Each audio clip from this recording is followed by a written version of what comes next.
Introduction to Genesis. We would have many more questions than we do about our world and who we are if it were not for the first book of the Bible, the book of Genesis. The title, Genesis, means beginnings, and the opening words to this, the greatest story ever told, tell us that in the beginning God created all things. He not only created all things, but from these ancient texts, we can listen to him interacting with all he made. Genesis records many beginnings: the beginning of the world, of family, of sin and evil, of languages, and of the nations. Genesis begins the great salvation story of God's purpose and plan for his creation. Notice how God chooses one man named Abraham to become one chosen nation, Israel, that would be a light of salvation for all peoples. Moses was the human author of Genesis, but God directed his words. Notice how God intended the first several chapters to be a crucial summary of the origin of the world and its peoples. If one were to start from creation and then divide the whole Old Testament story in half chronologically, the midpoint would fall after about Genesis chapter 11. The rest of the story of Genesis tells about the lives of several major characters: Abraham, Isaac, Jacob, and Joseph. It also introduces us to the way God pursues and enters into covenants or promises with his chosen people, pledging his loyal love for them, which serves to benefit all peoples. Genesis chapter 1. In the beginning, God created the heavens and the earth. Now the earth was formless and empty. Darkness was over the surface of the deep, and the Spirit of God was hovering over the waters. And God said, "Let there be light." And there was light. God saw that the light was good, and he separated the light from the darkness. God called the light day, and the darkness he called night. And there was evening, and there was morning, the first day. And God said, "Let there be an expanse between the waters, to separate water from water." So God made the expanse, and separated the water under the expanse from the water above it. And it was so. God called the expanse sky, and there was evening, and there was morning, the second day. And God said, "Let the water under the sky be gathered to one place, and let dry ground appear." And it was so. God called the dry ground land, and the gathered waters he called seas. And God saw that it was good. Then God said, "Let the land produce vegetation, seed-bearing plants, and trees on the land that bear fruit with seed in it, according to their various kinds." And it was so. The land produced vegetation, plants bearing seed according to their kinds, and trees bearing fruit with seed in it according to their kinds. And God saw that it was good. And there was evening, and there was morning, the third day. And God said, "Let there be lights in the expanse of the sky, to separate the day from the night, and let them serve as signs to mark seasons and days and years. And let them be lights in the expanse of the sky, to give light on the earth." And it was so. God made two great lights, the greater light to govern the day, and the lesser light to govern the night. He also made the stars. God set them in the expanse of the sky to give light on the earth, to govern the day and the night, and to separate light from darkness. And God saw that it was good. And there was evening, and there was morning, the fourth day.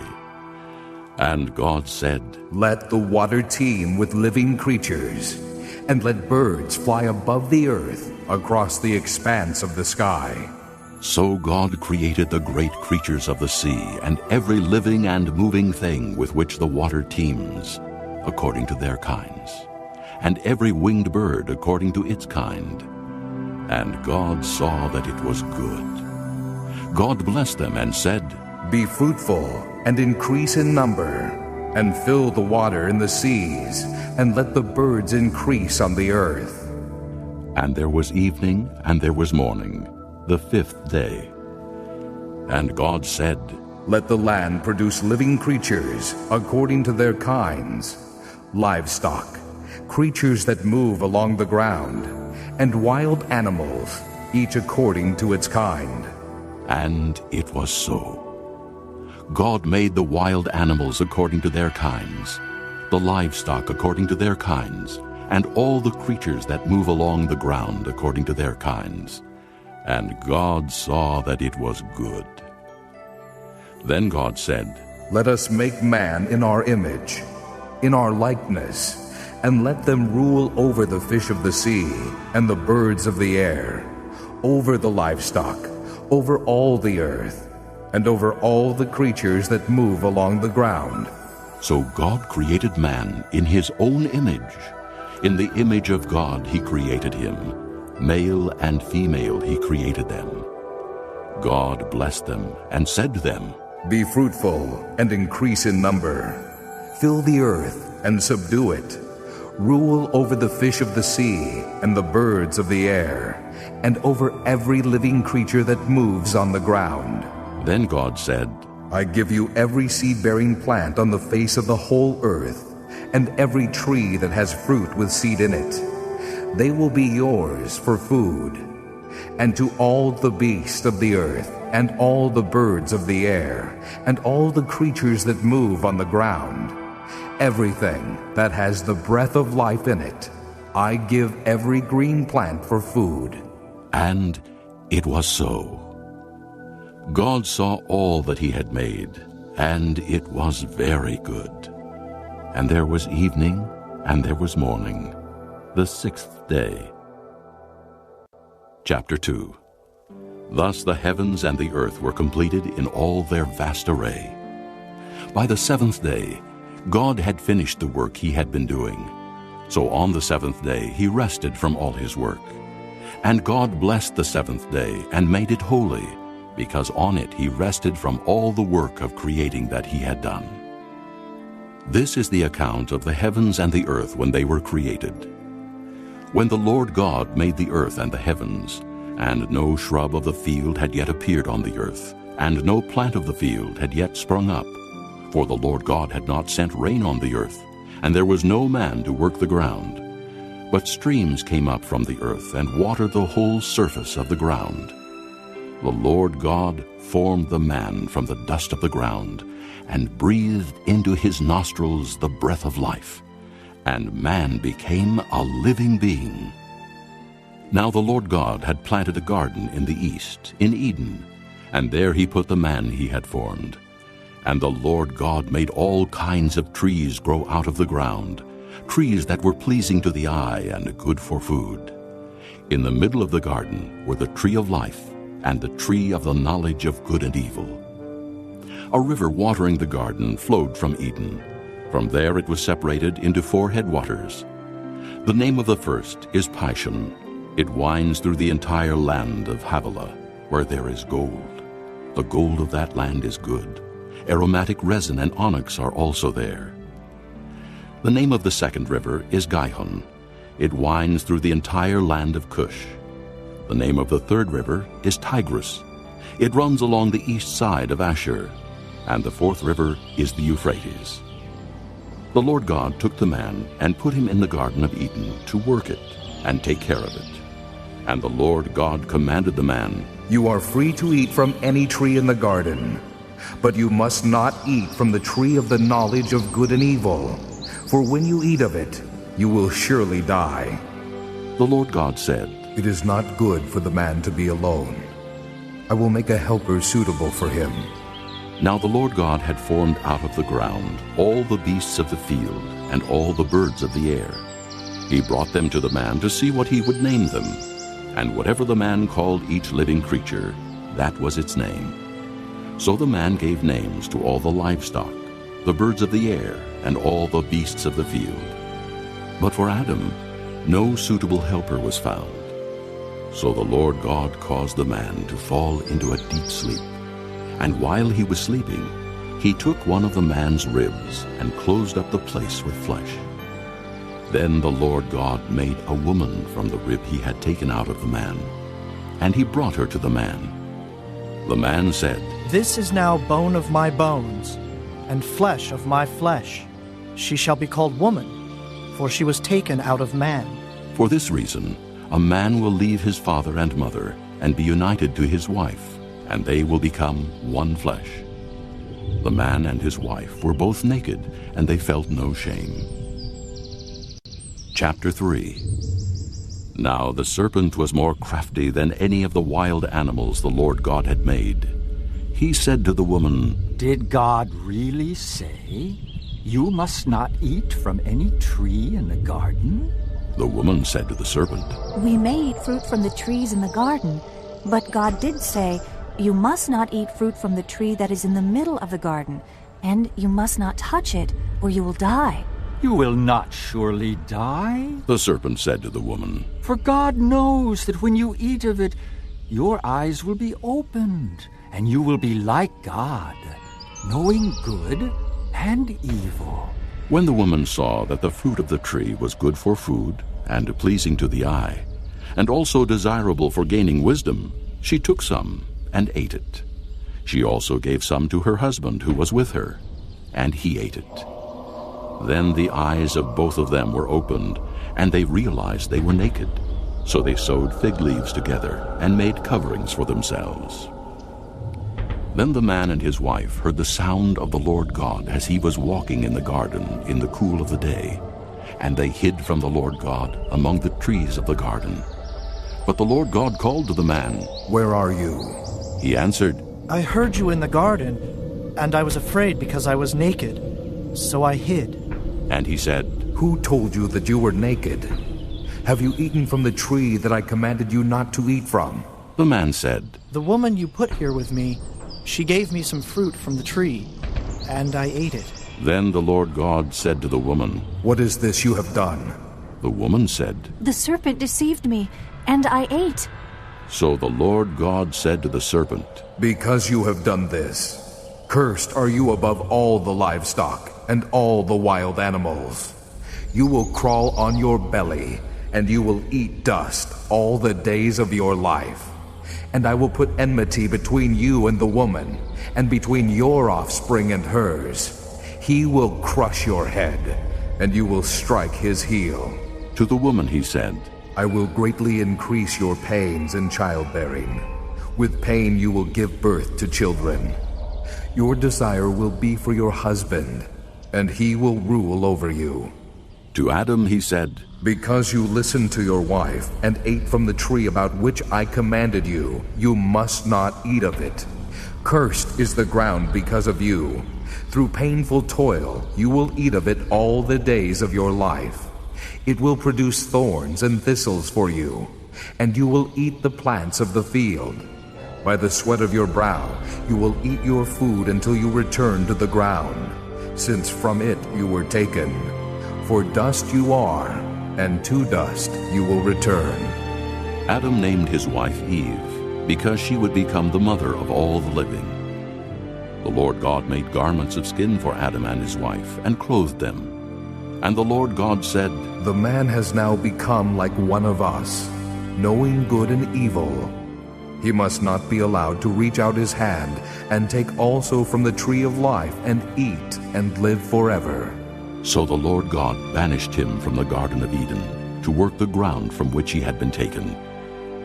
After he drove the man out, he placed on the east side of the Garden of Eden cherubim and a flaming sword flashing back and forth to guard the way to the tree of life.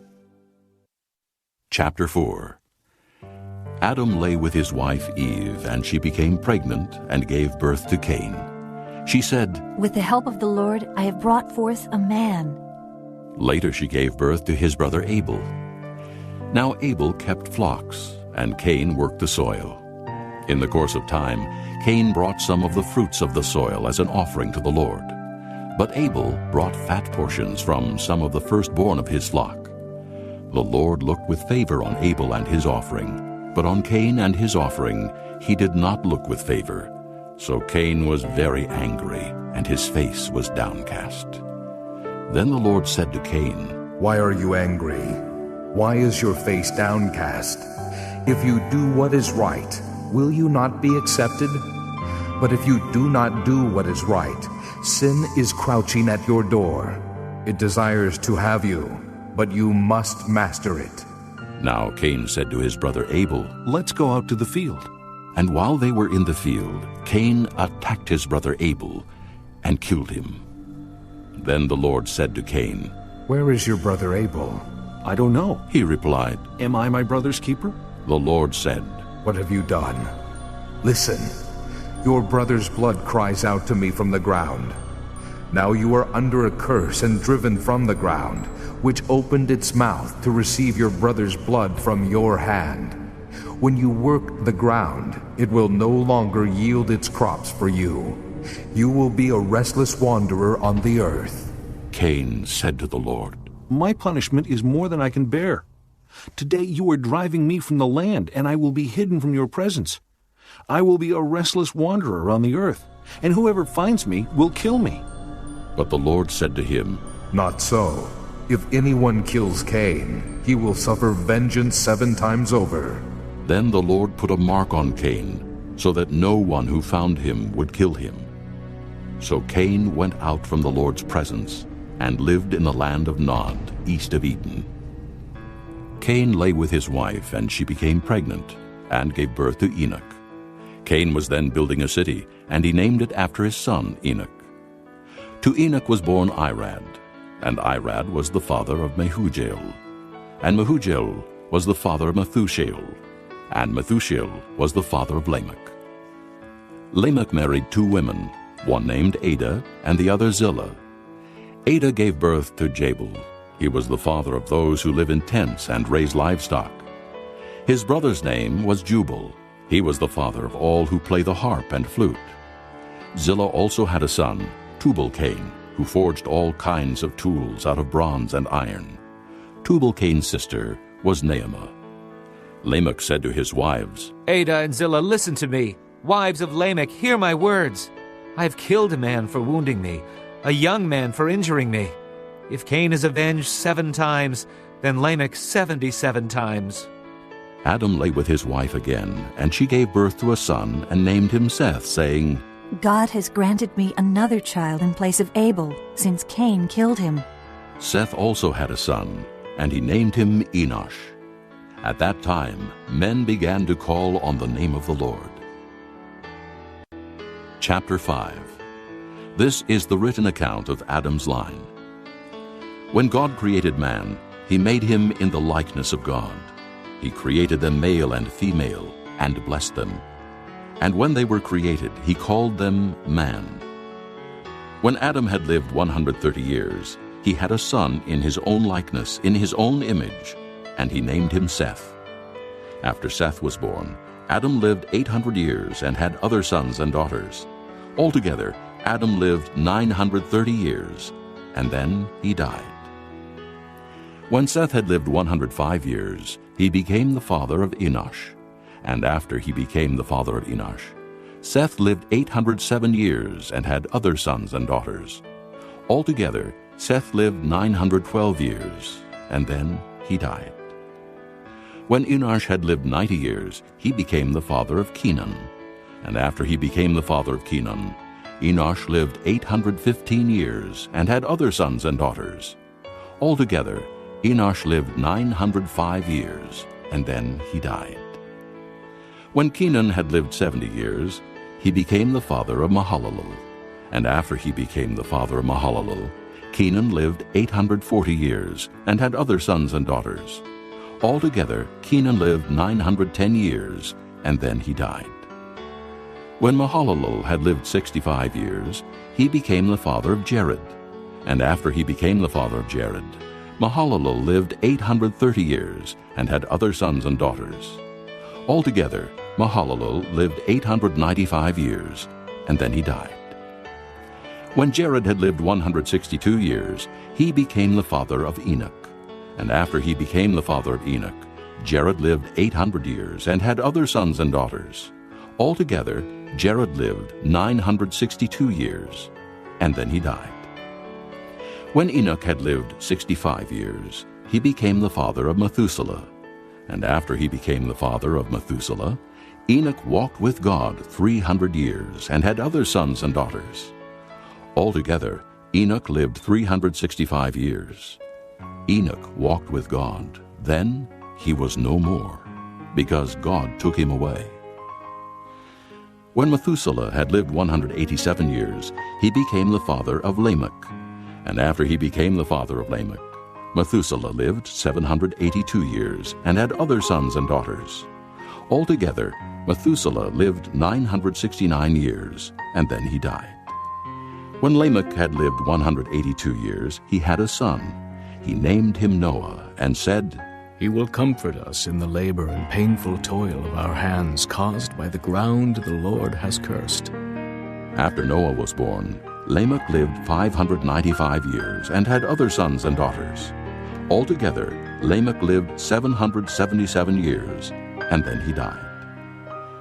After Noah was 500 years old, he became the father of Shem, Ham, and Japheth. Chapter 6. When men began to increase in number on the earth, and daughters were born to them, the sons of God saw that the daughters of men were beautiful, and they married any of them they chose. Then the Lord said, My spirit will not contend with man forever, for he is mortal. His days will be 120 years.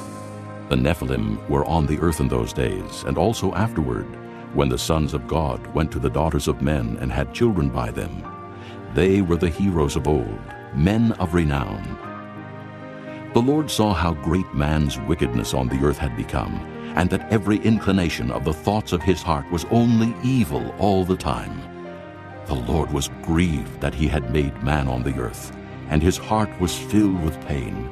So the Lord said, I will wipe mankind, whom I have created from the face of the earth, men and animals, and creatures that move along the ground, and birds of the air, for I am grieved that I have made them. But Noah found favor in the eyes of the Lord. This is the account of Noah. Noah was a righteous man, blameless among the people of his time, and he walked with God. Noah had 3 sons, Shem, Ham, and Japheth.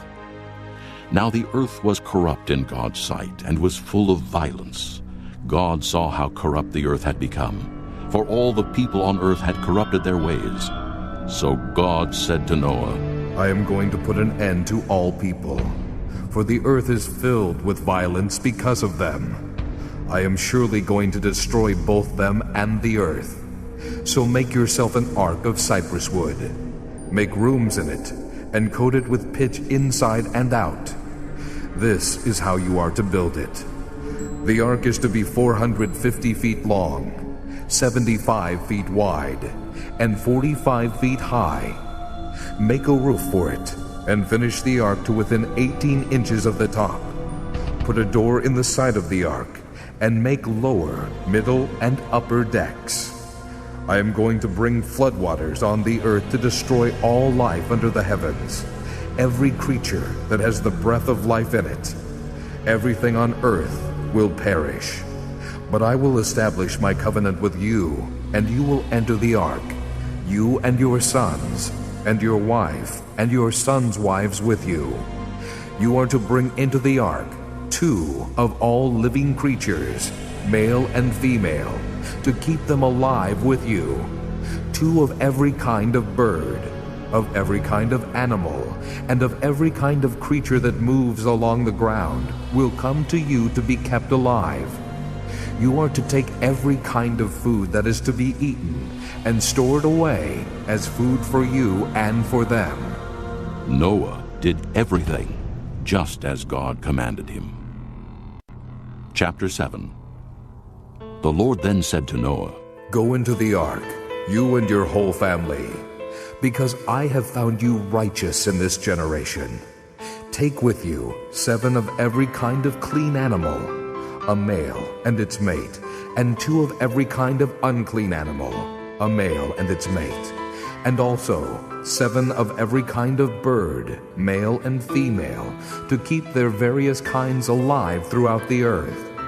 7 days from now, I will send rain on the earth for 40 days and 40 nights, and I will wipe from the face of the earth every living creature I have made. And Noah did all that the Lord commanded him. Noah was 600 years old when the floodwaters came on the earth. And Noah and his sons and his wife and his sons' wives entered the ark to escape the waters of the flood.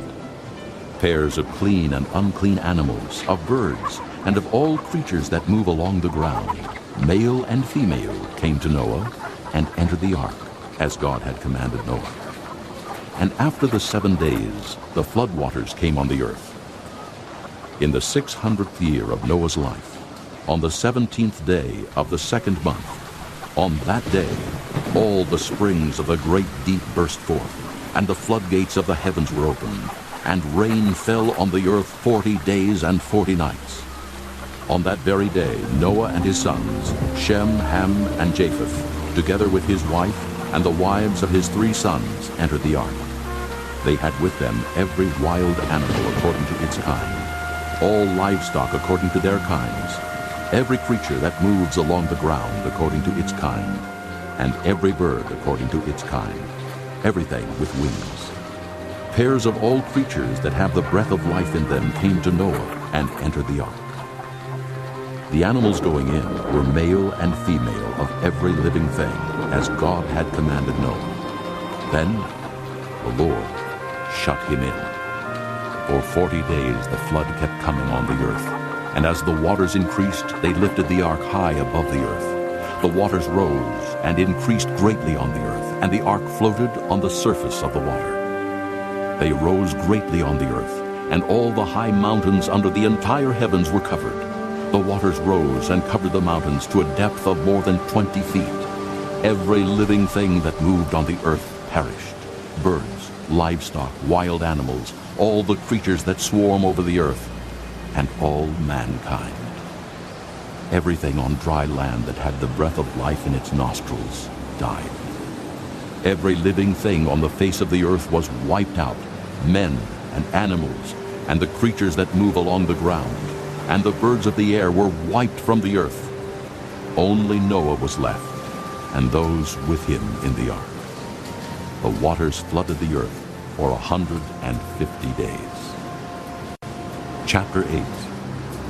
But God remembered Noah and all the wild animals and the livestock that were with him in the ark.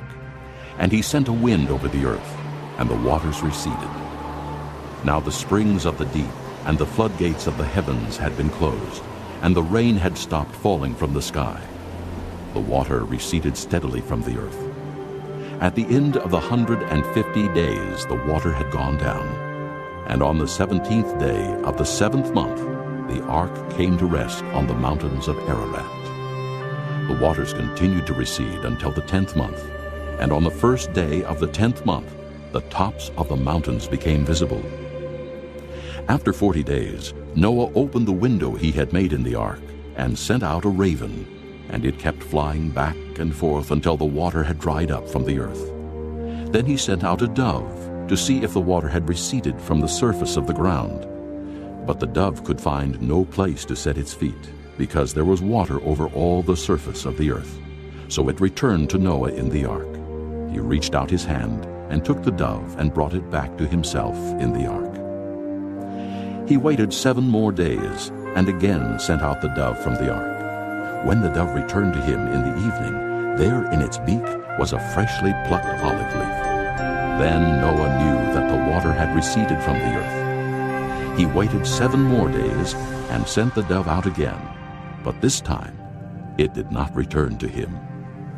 By the 1st day of the 1st month of Noah's 601st year, the water had dried up from the earth. Noah then removed the covering from the ark and saw that the surface of the ground was dry.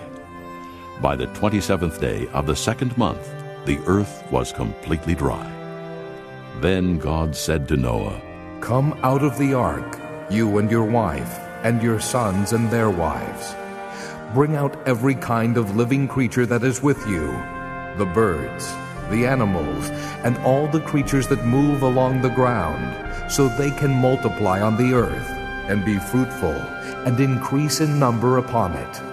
So Noah came out, together with his sons and his wife and his sons' wives. All the animals and all the creatures that move along the ground, and all the birds, everything that moves on the earth, came out of the ark, one kind after another.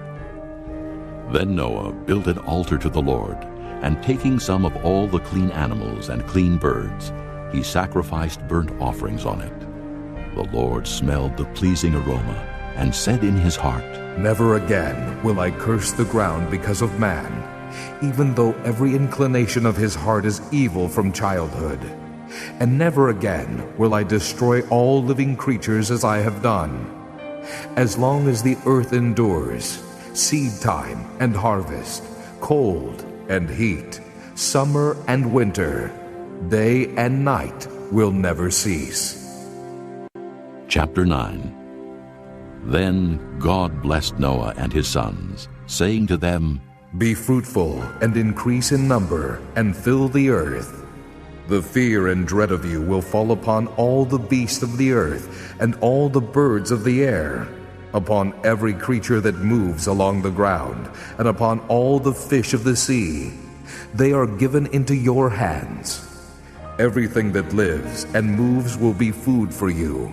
Just as I gave you the green plants, I now give you everything. But you must not eat meat that has its lifeblood still in it.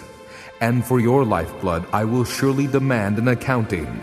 I will demand an accounting from every animal, and from each man too. I will demand an accounting for the life of his fellow man.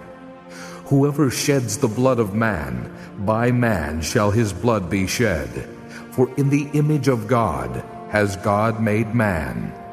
As for you, be fruitful and increase in number. Multiply on the earth and increase upon it. Then God said to Noah and to his sons with him, I now establish my covenant with you and with your descendants after you, and with every living creature that was with you, the birds, the livestock, and all the wild animals, all those that came out of the ark with you, every living creature on earth. I establish my covenant with you. Never again will all life be cut off by the waters of a flood. Never again will there be a flood to destroy the earth. And God said, This is the sign of the covenant I am making between me and you, and every living creature with you, a covenant for all generations to come. I have set my rainbow in the clouds, and it will be the sign of the covenant between me and the earth. Whenever I bring clouds over the earth, and the rainbow appears in the clouds, I will remember my covenant between me and you, and all living creatures of every kind. Never again will the waters become a flood to destroy all life. Whenever the rainbow appears in the clouds, I will see it, and remember the everlasting covenant between God and all living creatures of every kind on the earth. So God said to Noah, This is the sign of the covenant I have established between me and all life on earth. The sons of Noah who came out of the ark were Shem, Ham, and Japheth. Ham was the father of Canaan. These were the three sons of Noah, and from them came the people who were scattered over the earth. Noah, a man of the soil, proceeded to plant a vineyard. When he drank some of its wine, he became drunk and lay uncovered inside his tent. Ham, the father of Canaan, saw his father's nakedness and told his two brothers outside. But Shem and Japheth took a garment and laid it across their shoulders. Then they walked in backward and covered their father's nakedness. Their faces were turned the other way so that they would not see their father's nakedness. When Noah awoke from his wine and found out what his youngest son had done to him, he said, Cursed be Canaan! The lowest of slaves will he be to his brothers. He also said, Blessed be the Lord, the God of Shem. May Canaan be the slave of Shem. May God extend the territory of Japheth. May Japheth live in the tents of Shem. And may Canaan be his slave. After the flood, Noah lived 350 years. Altogether, Noah lived 950 years, and then he died. Chapter 10. This is the account of Shem, Ham, and Japheth, Noah's sons, who themselves had sons after the flood. The sons of Japheth: Gomer, Magog, Madai, Javan, Tubal, Meshach, and Tyrus. The sons of Gomer: Ashkenaz, Riphath, and Togarmah. The sons of Javan: Elisha, Tarshish, the Kittim, and the Rodanim. From these the maritime peoples spread out into their territories by their clans within their nations, each with its own language. The sons of Ham: Cush, Mizraim, Put, and Canaan. The sons of Cush: Seba, Havilah, Sabta, Reumah, and Sabteka. The sons of Reumah: Sheba and Dedan. Cush was the father of Nimrod, who grew to be a mighty warrior on the earth. He was a mighty hunter before the Lord. That is why it is said, like Nimrod, a mighty hunter before the Lord. The first centers of his kingdom were Babylon, Erech, Akkad, and Calneh in Shinar. From that land he went to Assyria, where he built Nineveh, Rehoboth-ir, Calah, and Resen, which is between Nineveh and Calah. That is the great city. Mizraim was the father of the Ludites, Anamites, Lehabites, Naphtalites, Puthrusites, Cathluhites, from whom the Philistines came, and Caphtorites. Canaan was the father of Sidon, his firstborn, and of the Hittites, Jebusites, Amorites, Girgashites, Hivites, Archites, Sinites, Arvadites, Zemarites, and Hamathites. Later the Canaanite clans scattered, and the borders of Canaan reached from Sidon toward Gerar as far as Gaza, and then toward Sodom, Gomorrah, Admah, and Zeboim as far as Lasha. These are the sons of Ham by their clans and languages in their territories and nations. Sons were also born to Shem, whose older brother was Japheth. Shem was the ancestor of all the sons of Eber. The sons of Shem: Elam, Asher, Arphaxad, Lud, and Aram. The sons of Aram: Uz, Hul, Gether, and Meshach. Arphaxad was the father of Shelah, and Shelah the father of Eber. 2 sons were born to Eber. One was named Peleg, because in his time the earth was divided. His brother was named Joktan. Joktan was the father of Almodad, Sheleph, Hazar-Maveth, Jirah, Hadoram, Uzal, Diklah, Obal, Abimael, Sheba, Ophir, Havilah, and Jobab. All these were sons of Joktan. The region where they lived stretched from Mesha toward Sephir in the eastern hill country. These are the sons of Shem by their clans and languages in their territories and nations. These are the clans of Noah's sons, according to their lines of descent within their nations. From these, the nations spread out over all the earth after the flood. Chapter 11. Now the whole world had one language and a common speech. As men moved eastward, they found a plain in Shinar and settled there. They said to each other, "Come, let's make bricks and bake them thoroughly." They used brick instead of stone, and tar for mortar. Then they said, "Come, let us build ourselves a city, with a tower that reaches to the heavens, so that we may make a name for ourselves, and not be scattered over the face of the whole earth." But the Lord came down to see the city and the tower that the men were building. The Lord said, "If as one people speaking the same language they have begun to do this, then nothing they plan to do will be impossible for them. Come, let us go down and confuse their language, so they will not understand each other." So the Lord scattered them from there over all the earth, and they stopped building the city. That is why it was called Babel, because there the Lord confused the language of the whole world. From there the Lord scattered them over the face of the whole earth. This is the account of Shem. 2 years after the flood, when Shem was 100 years old, he became the father of Arphaxad. And after he became the father of Arphaxad, Shem lived 500 years and had other sons and daughters. When Arphaxad had lived 35 years, he became the father of Shelah. And after he became the father of Shelah, Arphaxad lived 403 years and had other sons and daughters. When Shelah had lived 30 years, he became the father of Eber. And after he became the father of Eber, Shelah lived 403 years and had other sons and daughters. When Eber had lived 34 years, he became the father of Peleg. And after he became the father of Peleg, Eber lived 430 years and had other sons and daughters. When Peleg had lived 30 years, he became the father of Reu. And after he became the father of Reu, Peleg lived 209 years and had other sons and daughters. When Reu had lived 32 years, he became the father of Serug. And after he became the father of Serug, Reu lived 207 years and had other sons and daughters. When Serug had lived 30 years, he became the father of Nahor. And after he became the father of Nahor, Serug lived 200 years and had other sons and daughters. When Nahor had lived 29 years, he became the father of Terah. And after he became the father of Terah, Nahor lived 119 years and had other sons and daughters. After Terah had lived 70 years, he became the father of Abram, Nahor, and Haran. This is the account of Terah. Terah became the father of Abram, Nahor, and Haran. And Haran became the father of Lot. While his father Terah was still alive, Haran died in Ur of the Chaldeans in the land of his birth. Abram and Nahor both married.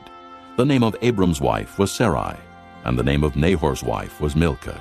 She was the daughter of Haran, the father of both Milcah and Iscah. Now Sarai was barren; she had no children. Terah took his son Abram, his grandson Lot, son of Haran, and his daughter-in-law Sarai, the wife of his son Abram, and together they set out from Ur of the Chaldeans to go to Canaan. But when they came to Haran, they settled there. Terah lived 205 years, and he died in Haran. Chapter 12. The Lord had said to Abram, Leave your country, your people, and your father's household, and go to the land I will show you. I will make you into a great nation, and I will bless you. I will make your name great, and you will be a blessing. I will bless those who bless you, and whoever curses you, I will curse, and all peoples on earth will be blessed through you. So Abram left, as the Lord had told him, and Lot went with him. Abram was 75 years old when he set out from Haran. He took his wife Sarai, his nephew Lot, all the possessions they had accumulated, and the people they had acquired in Haran, and they set out for the land of Canaan, and they arrived there. Abram traveled through the land as far as the site of the great tree of Moreh at Shechem. At that time the Canaanites were in the land. The Lord appeared to Abram and said, To your offspring I will give this land. So he built an altar there to the Lord who had appeared to him. From there he went on toward the hills east of Bethel and pitched his tent, with Bethel on the west and Ai on the east. There he built an altar to the Lord and called on the name of the Lord. Then Abram set out and continued toward the Negev. Now there was a famine in the land, and Abram went down to Egypt to live there for a while, because the famine was severe. As he was about to enter Egypt, he said to his wife Sarai, I know what a beautiful woman you are. When the Egyptians see you, they will say, This is his wife. Then they will kill me, but will let you live. Say you are my sister, so that I will be treated well for your sake, and my life will be spared because of you. When Abram came to Egypt, the Egyptians saw that she was a very beautiful woman. And when Pharaoh's officials saw her, they praised her to Pharaoh, and she was taken into his palace. He treated Abram well for her sake, and Abram acquired sheep and cattle, male and female donkeys, men servants and maidservants, and camels. But the Lord inflicted serious diseases on Pharaoh and his household because of Abram's wife Sarai. So Pharaoh summoned Abram.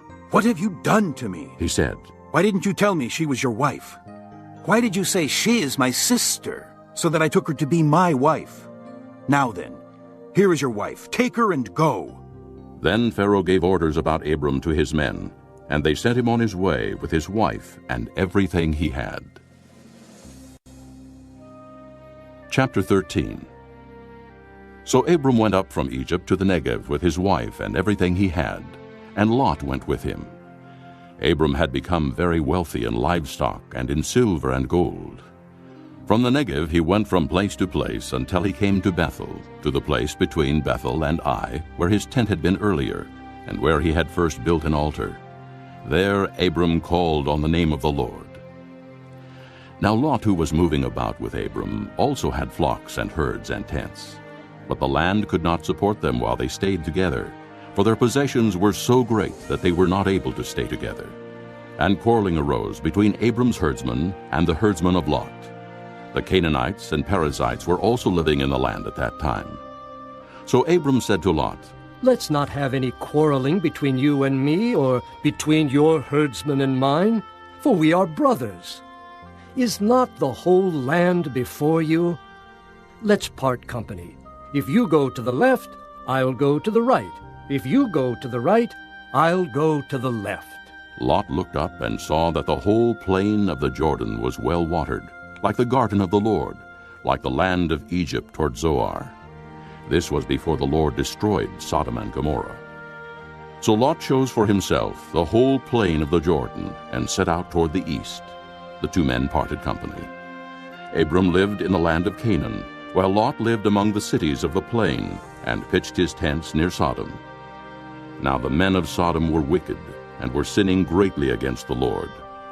The Lord said to Abram after Lot had parted from him, "Lift up your eyes from where you are, and look north and south, east and west.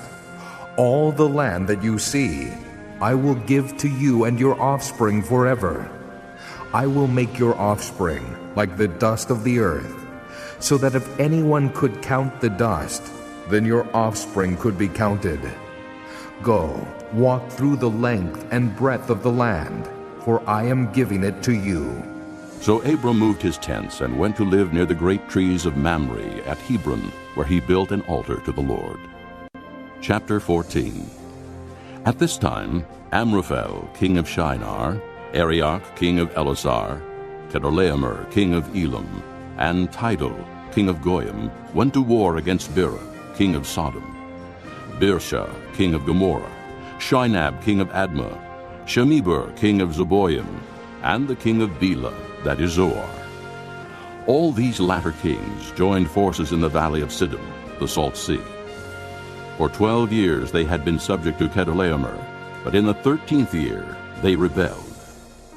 In the 14th year, Chedorlaomer and the kings allied with him went out and defeated the Rephaites in Ashtaroth-Karnaim, the Zuzites in Ham, the Emites in Sheba-Kiriathaim, and the Horites in the hill country of Seir, as far as El-Paran near the desert.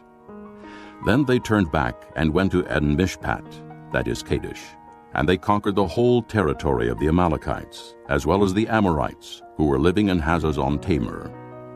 Then the king of Sodom, the king of Gomorrah, the king of Admah, the king of Zeboim, and the king of Bela, that is Zoar, marched out and drew up their battle lines in the valley of Siddim against Chedorlaomer, king of Elam, Tidal, king of Goyim, Amraphel, king of Shinar, and Arioch, king of Elasar, 4 kings against 5.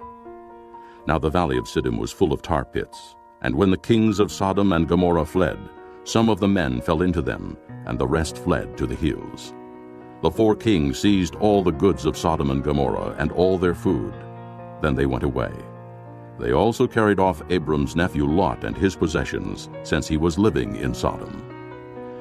One who had escaped came and reported this to Abram the Hebrew. Now Abram was living near the great trees of Mamre the Amorite, a brother of Eshcol and Aner, all of whom were allied with Abram. When Abram heard that his relative had been taken captive, he called out the 318 trained men born in his household, and went in pursuit as far as Dan. During the night, Abram divided his men to attack them, and he routed them, pursuing them as far as Hobah, north of Damascus. He recovered all the goods and brought back his relative Lot and his possessions, together with the women and the other people. After Abram returned from defeating Chedorlaomer and the kings allied with him, the king of Sodom came out to meet him in the valley of Shaveh, that is, the King's Valley. Then Melchizedek, king of Salem, brought out bread and wine. He was priest of God Most High, and he blessed Abram, saying, Blessed be Abram by God Most High, creator of heaven and earth. And blessed be God Most High, who delivered your enemies into your hand. Then Abram gave him 1/10 of everything. The king of Sodom said to Abram, Give me the people, and keep the goods for yourself. But Abram said to the king of Sodom, I have raised my hand to the Lord, God Most High, creator of heaven and earth, and have taken an oath that I will accept nothing belonging to you, not even a thread or the thong of a sandal, so that you will never be able to say, I made Abram rich. I will accept nothing but what my men have eaten, and the share that belongs to the men who went with me, to Aner, Eshcol, and Mamre. Let them have their share. Chapter 15. After this, the word of the Lord came to Abram in a vision. Do not be afraid, Abram. I am your shield, your very great reward. But Abram said, O sovereign Lord, what can you give me since I remain childless, and the one who will inherit my estate is Eliezer of Damascus? And Abram said, You have given me no children, so a servant in my household will be my heir. Then the word of the Lord came to him. This man will not be your heir, but a son coming from your own body will be your heir. He took him outside and said, Look up at the heavens and count the stars, if indeed you can count them. Then he said to him, So shall your offspring be. Abram believed the Lord, and he credited it to him as righteousness. He also said to him, I am the Lord, who brought you out of Ur of the Chaldeans, to give you this land to take possession of it. But Abram said, O sovereign Lord, how can I know that I will gain possession of it? So the Lord said to him, Bring me a heifer, a goat, and a ram, each 3 years old, along with a dove and a young pigeon. Abram brought all these to him, cut them in two, and arranged the halves opposite each other. The birds, however, he did not cut in half. Then birds of prey came down on the carcasses, but Abram drove them away. As the sun was setting, Abram fell into a deep sleep, and a thick and dreadful darkness came over him. Then the Lord said to him, Know for certain that your descendants will be strangers in a country not their own, and they will be enslaved and mistreated 400 years. But I will punish the nation they serve as slaves, and afterward they will come out with great possessions. You, however, will go to your fathers in peace and be buried at a good old age. In the 4th generation, your descendants will come back here, for the sin of the Amorites has not yet reached its full measure. When the sun had set and darkness had fallen, a smoking firepot with a blazing torch appeared and passed between the pieces. On that day, the Lord made a covenant with Abram and said, To your descendants I give this land from the river of Egypt to the great river the Euphrates, the land of the Kenites, Kenizzites, Cadmonites, Hittites, Perizzites, Rephaites, Amorites, Canaanites, Girgashites, and Jebusites. Chapter 16. Now Sarai, Abram's wife, had borne him no children, but she had an Egyptian maidservant named Hagar. So she said to Abram, The Lord has kept me from having children. Go, sleep with my maidservant. Perhaps I can build a family through her. Abram agreed to what Sarai said. So after Abram had been living in Canaan 10 years, Sarai his wife took her Egyptian maidservant Hagar and gave her to her husband to be his wife. He slept with Hagar, and she conceived. When she knew she was pregnant, she began to despise her mistress. Then Sarai said to Abram, You are responsible for the wrong I am suffering. I put my servant in your arms, and now that she knows she is pregnant, she despises me. May the Lord judge between you and me. Your servant is in your hands. Abram said, Do with her whatever you think best. Then Sarai mistreated Hagar, so she fled from her. The angel of the Lord found Hagar near a spring in the desert. It was the spring that is beside the road to Shur. And he said, Hagar, servant of Sarai, where have you come from, and where are you going? I'm running away from my mistress Sarai. She answered. Then the angel of the Lord told her, Go back to your mistress and submit to her. The angel added, I will so increase your descendants that they will be too numerous to count. The angel of the Lord also said to her, You are now with child, and you will have a son. You shall name him Ishmael, for the Lord has heard of your misery. He will be a wild donkey of a man. His hand will be against everyone, and everyone's hand against him, and he will live in hostility toward all his brothers. She gave this name to the Lord who spoke to her. You are the God who sees me. For she said, I have now seen the one who sees me. That is why the well was called Beer Lahairoi. It is still there between Kadesh and Bered. So Hagar bore Abram a son, and Abram gave the name Ishmael to the son she had born.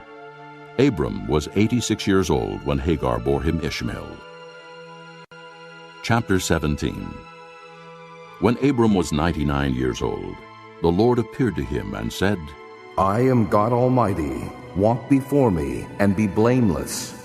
I will confirm my covenant between me and you, and will greatly increase your numbers.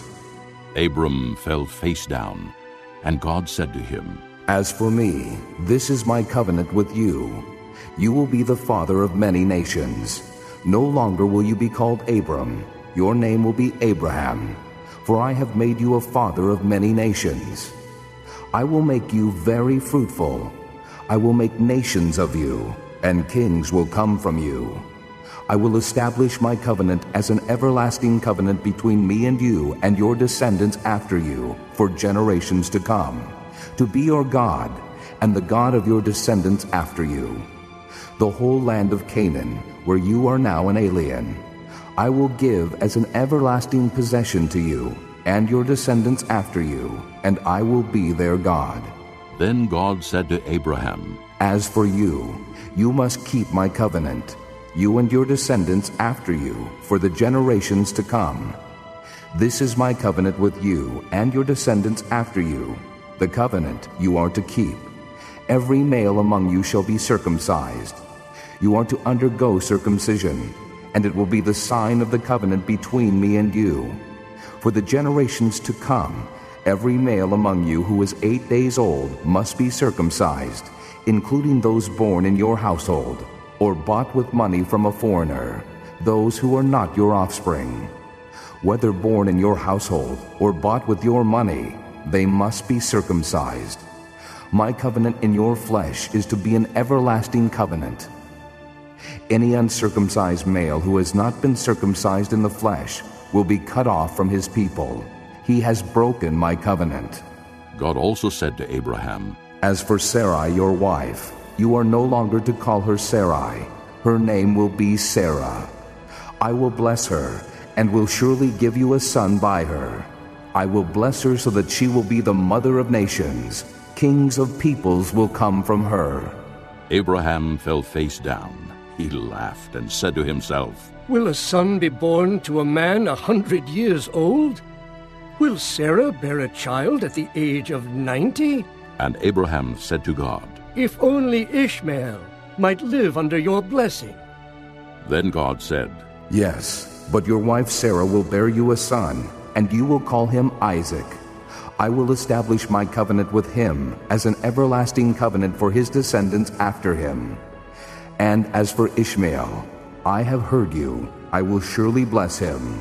I will make him fruitful and will greatly increase his numbers. He will be the father of 12 rulers, and I will make him into a great nation. But my covenant I will establish with Isaac, whom Sarah will bear to you by this time next year. When he had finished speaking with Abraham, God went up from him. On that very day, Abraham took his son Ishmael and all those born in his household, or bought with his money, every male in his household, and circumcised them as God told him. Abraham was 99 years old when he was circumcised, and his son Ishmael was 13. Abraham and his son Ishmael were both circumcised on that same day, and every male in Abraham's household, including those born in his household, or bought from a foreigner, was circumcised with him. Chapter 18. The Lord appeared to Abraham near the great trees of Mamre while he was sitting at the entrance to his tent in the heat of the day. Abraham looked up and saw 3 men standing nearby. When he saw them, he hurried from the entrance of his tent to meet them and bowed low to the ground. He said, "If I have found favor in your eyes, my lord, do not pass your servant by. Let a little water be brought, and then you may all wash your feet and rest under this tree.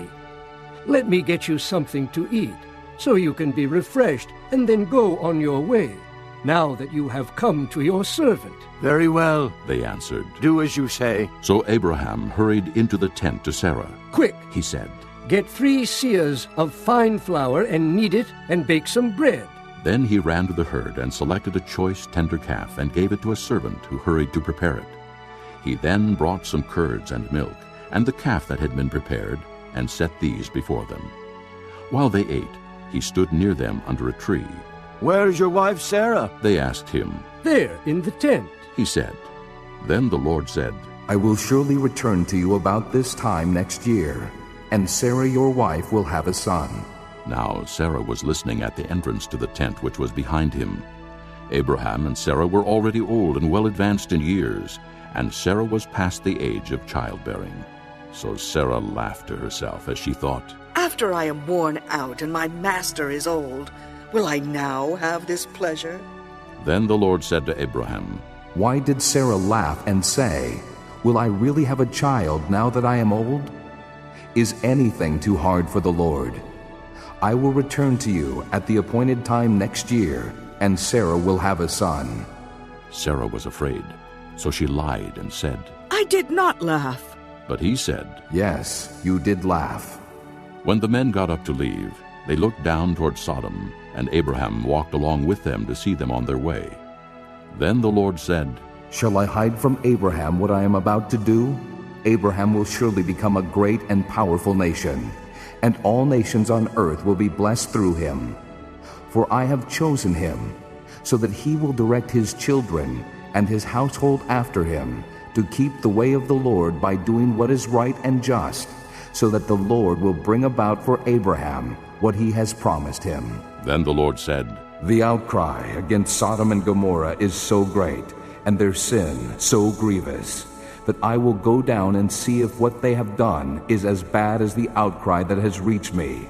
If not, I will know." The men turned away and went toward Sodom, but Abraham remained standing before the Lord.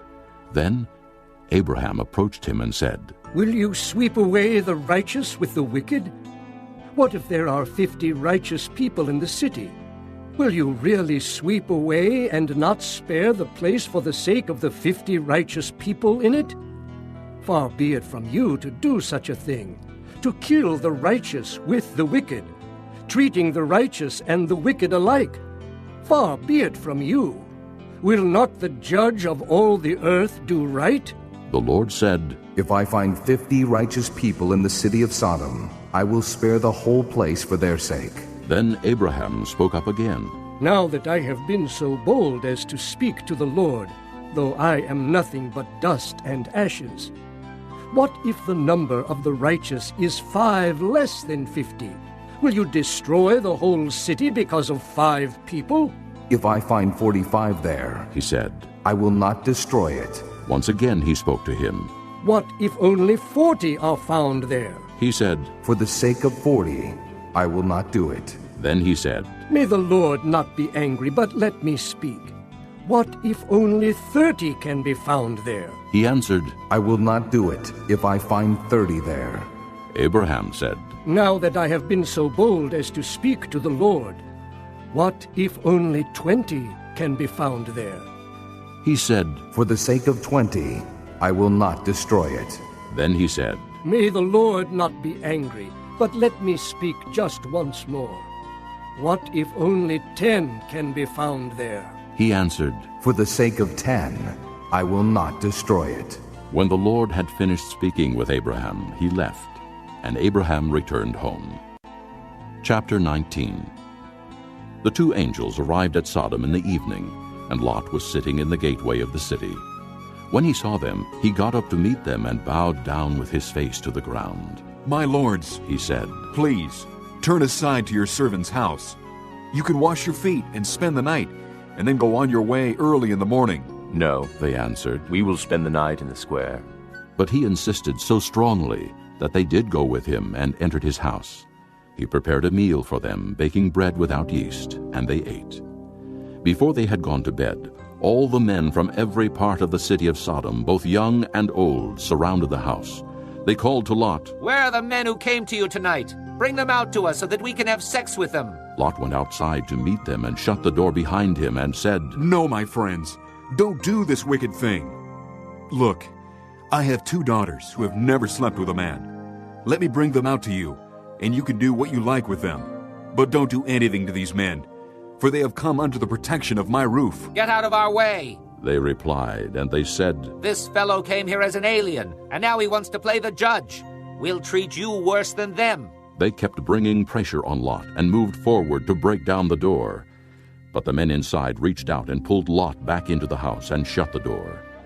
Then they struck the men who were at the door of the house, young and old, with blindness, so that they could not find the door. The 2 men said to Lot, "Do you have anyone else here? Sons-in-law, sons or daughters, or anyone else in this city who belongs to you? Get them out of here, because we are going to destroy this place. The outcry to the Lord against its people is so great that he has sent us to destroy it." So Lot went out and spoke to his sons-in-law, who were pledged to marry his daughters. He said, "Hurry and get out of this place, because the Lord is about to destroy the city." But his sons-in-law thought he was joking.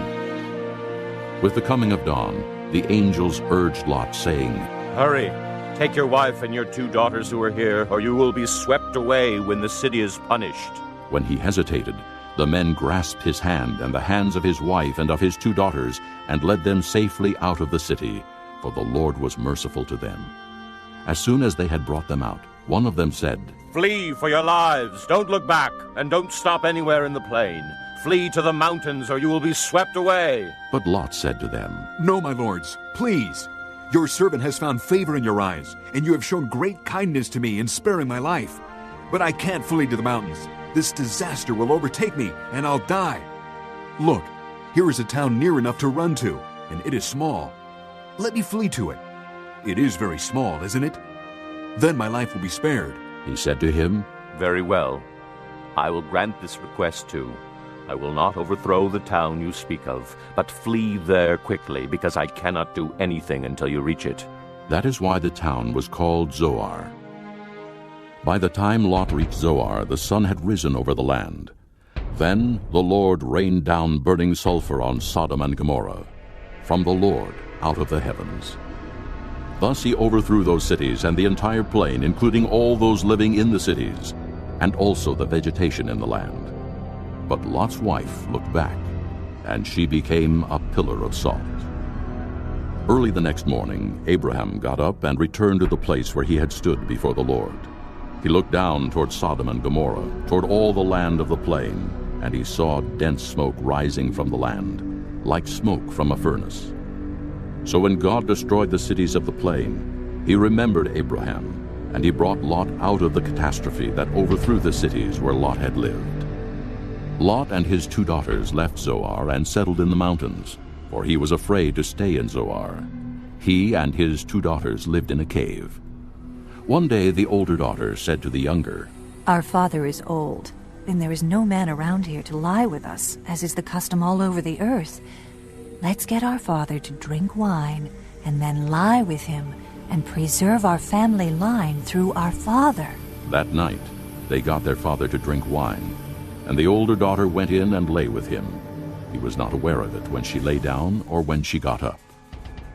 The next day the older daughter said to the younger, "Last night I lay with my father. Let's get him to drink wine again tonight, and you go in and lie with him, so we can preserve our family line through our father." So they got their father to drink wine that night also, and the younger daughter went and lay with him. Again, he was not aware of it when she lay down or when she got up. So both of Lot's daughters became pregnant by their father. The older daughter had a son, and she named him Moab. He is the father of the Moabites of today. The younger daughter also had a son, and she named him Ben-Ammi. He is the father of the Ammonites of today. This concludes Disc 1. Chapter 20. Now Abraham moved on from there into the region of the Negev and lived between Kadesh and Shur.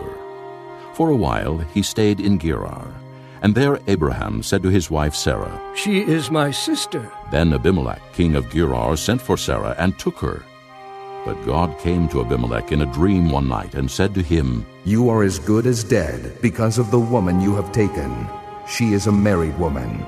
Now Abimelech had not gone near her, so he said, "Lord, will you destroy an innocent nation? Did he not say to me, 'She is my sister'? And didn't she also say, 'He is my brother'? I have done this with a clear conscience and clean hands." Then God said to him in the dream, "Yes, I know you did this with a clear conscience, and so I have kept you from sinning against me. That is why I did not let you touch her. Now, return the man's wife, for he is a prophet, and he will pray for you, and you will live.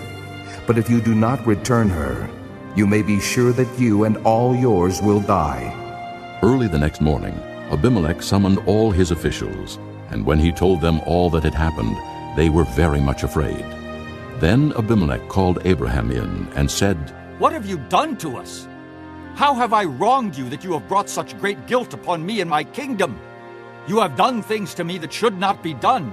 And Abimelech asked Abraham, "What was your reason for doing this?" Abraham replied, "I said to myself, 'There is surely no fear of God in this place, and they will kill me because of my wife.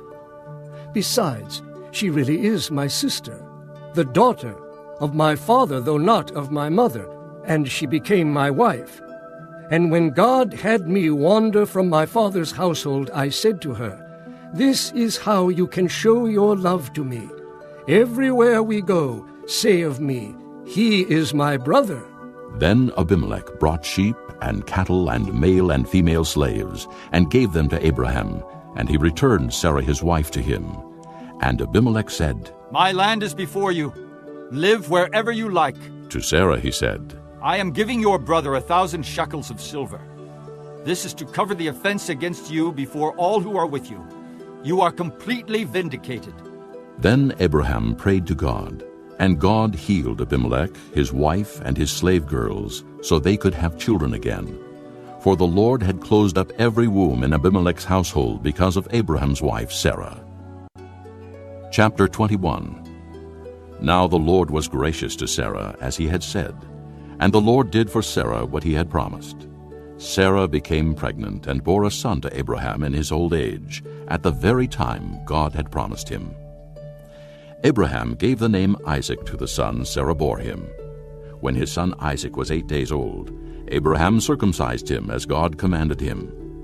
Abraham was 100 years old when his son Isaac was born to him. Sarah said, "God has brought me laughter, and everyone who hears about this will laugh with me." And she added, "Who would have said to Abraham that Sarah would nurse children?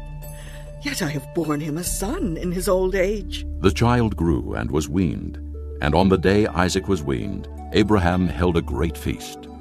But Sarah saw that the son whom Hagar the Egyptian had borne to Abraham was mocking, and she said to Abraham, "Get rid of that slave woman and her son, for that slave woman's son will never share in the inheritance with my son Isaac." The matter distressed Abraham greatly because it concerned his son. But God said to him, "Do not be so distressed about the boy and your maidservant. Listen to whatever Sarah tells you, because it is through Isaac that your offspring will be reckoned. I will make the son of the maidservant into a nation also, because he is your offspring." Early the next morning, Abraham took some food and a skin of water and gave them to Hagar. He set them on her shoulders and then sent her off with the boy. She went on her way and wandered in the desert of Beersheba.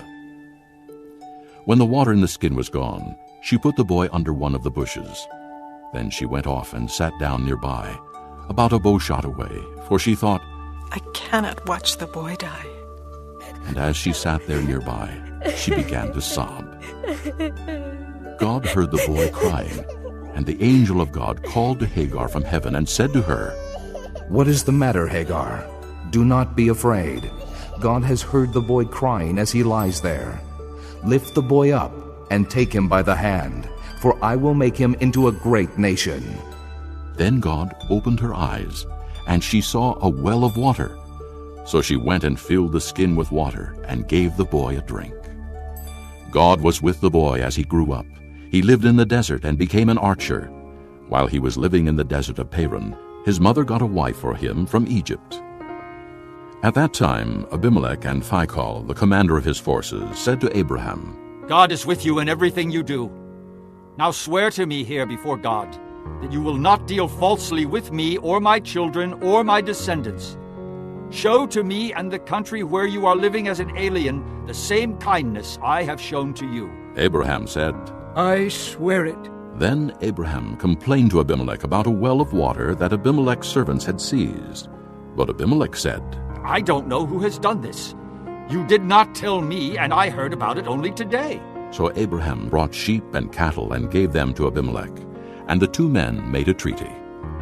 Abraham set apart 7 ewe lambs from the flock, and Abimelech asked Abraham, "What is the meaning of these 7 ewe lambs you have set apart by themselves?" He replied, "Accept these 7 lambs from my hand, as a witness that I dug this well." So that place was called Beersheba, because the two men swore an oath there. After the treaty had been made at Beersheba, Abimelech and Phicol, the commander of his forces, returned to the land of the Philistines. Abraham planted a tamarisk tree in Beersheba, and there he called upon the name of the Lord, the eternal God. And Abraham stayed in the land of the Philistines for a long time. Chapter 22. Sometime later, God tested Abraham. He said to him, "Abraham." "Here I am," he replied. Then God said, "Take your son, your only son, Isaac, whom you love, and go to the region of Moriah. Sacrifice him there as a burnt offering on one of the mountains I will tell you about." Early the next morning, Abraham got up and saddled his donkey. He took with him 2 of his servants and his son Isaac. When he had cut enough wood for the burnt offering, he set out for the place God had told him about. On the 3rd day, Abraham looked up and saw the place in the distance. He said to his servants, "Stay here with the donkey while I and the boy go over there. We will worship, and then we will come back to you." Abraham took the wood for the burnt offering and placed it on his son Isaac, and he himself carried the fire and the knife. As the 2 of them went on together, Isaac spoke up and said to his father Abraham, "Father?" "Yes, my son?" Abraham replied. "The fire and wood are here, Isaac said. but where is the lamb for the burnt offering?" Abraham answered, "God himself will provide the lamb for the burnt offering, my son." And the 2 of them went on together. When they reached the place God had told him about, Abraham built an altar there and arranged the wood on it. He bound his son Isaac and laid him on the altar, on top of the wood. Then he reached out his hand and took the knife to slay his son. But the angel of the Lord called out to him from heaven, "Abraham, Abraham." "Here I am," he replied. "Do not lay a hand on the boy," he said. "Do not do anything to him. Now I know that you fear God, because you have not withheld from me your son, your only son." Abraham looked up, and there in a thicket he saw a ram caught by its horns. He went over and took the ram and sacrificed it as a burnt offering instead of his son. So Abraham called that place, "The Lord will provide." And to this day it is said, "On the mountain of the Lord it will be provided." The angel of the Lord called to Abraham from heaven a second time and said, "I swear by myself, declares the Lord, that because you have done this, and have not withheld your son, your only son, I will surely bless you, and make your descendants as numerous as the stars in the sky, and as the sand on the seashore. Your descendants will take possession of the cities of their enemies, and through your offspring all nations on earth will be blessed, because you have obeyed me." Then Abraham returned to his servants, and they set off together for Beersheba, and Abraham stayed in Beersheba. Sometime later, Abraham was told, "Milcah is also a mother. She has borne sons to your brother Nahor, Uz the firstborn, Buz his brother, Kemuel the father of Aram, Chesed, Hazo, Pildash, Jidlaph, and Bethuel. Bethuel became the father of Rebekah. Milcah bore these 8 sons to Abraham's brother Nahor. His concubine, whose name was Rumah, also had sons, Teba, Gaham, Tahash, and Maacah. Chapter 23. Sarah lived to be 127 years old. She died at Kiriath Arba, that is Hebron, in the land of Canaan. And Abraham went to mourn for Sarah and to weep over her. Then Abraham rose from beside his dead wife and spoke to the Hittites. He said, I am an alien and a stranger among you. Sell me some property for a burial site here so I can bury my dead. The Hittites replied to Abraham, Sir, listen to us. You are a mighty prince among us. Bury your dead in the choicest of our tombs. None of us will refuse you his tomb for burying your dead. Then Abraham rose and bowed down before the people of the land, the Hittites. He said to them, If you are willing to let me bury my dead, then listen to me and intercede with Ephron, son of Zohar, on my behalf. So he will sell me the cave of Machpelah, which belongs to him and is at the end of his field. Ask him to sell it to me for the full price as a burial site among you. Ephron the Hittite was sitting among his people, and he replied to Abraham in the hearing of all the Hittites who had come to the gate of his city.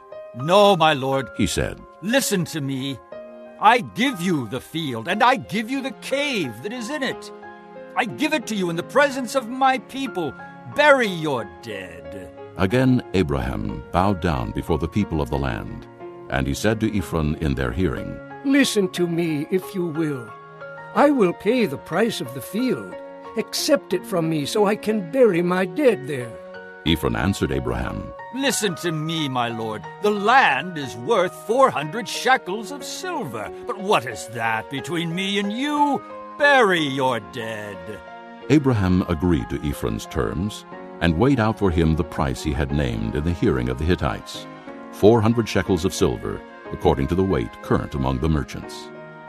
So Ephron's field in Machpelah near Mamre, both the field and the cave in it, and all the trees within the borders of the field, was deeded to Abraham as his property in the presence of all the Hittites who had come to the gate of the city.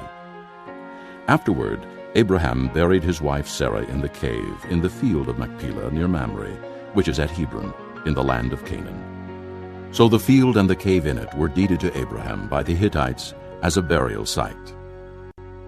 Chapter 24. Abraham was now old and well advanced in years, and the Lord had blessed him in every way. He said to the chief servant in his household, the one in charge of all that he had, Put your hand under my thigh. I want you to swear by the Lord, the God of heaven and the God of earth, that you will not get a wife for my son from the daughters of the Canaanites, among whom I am living, but will go to my country and my own relatives and get a wife for my son Isaac.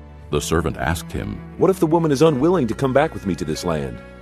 Shall I then take your son back to the country you came from? Make sure that you do not take my son back there. Abraham said, The Lord, the God of heaven, who brought me out of my father's household and my native land, and who spoke to me and promised me on oath, saying, To your offspring I will give this land. He will send his angel before you so that you can get a wife for my son from there. If the woman is unwilling to come back with you, then you will be released from this oath of mine. Only do not take my son back there. So the servant put his hand under the thigh of his master Abraham, and swore an oath to him concerning this matter. Then the servant took 10 of his master's camels and left, taking with him all kinds of good things from his master. He set out for Aram-naharaim and made his way to the town of Nahor. He had the camels kneel down near the well outside the town. It was toward evening, the time the women go out to draw water. Then he prayed, O Lord, God of my master Abraham, give me success today, and show kindness to my master Abraham. See, I am standing beside the spring, and the daughters of the townspeople are coming out to draw water. May it be that when I say to a girl, Please let down your jar that I may have a drink, and she says, Drink, and I'll water your camels too. Let her be the one you have chosen for your servant Isaac. By this I will know that you have shown kindness to my master. Before he had finished praying, Rebekah came out with her jar on her shoulder. She was the daughter of Bethuel, son of Milcah, who was the wife of Abraham's brother Nahor. The girl was very beautiful, a virgin. No man had ever lain with her. She went down to the spring, filled her jar, and came up again. The servant hurried to meet her and said, "Please give me a little water from your jar." "Drink, my lord," she said, and quickly lowered the jar to her hands and gave him a drink.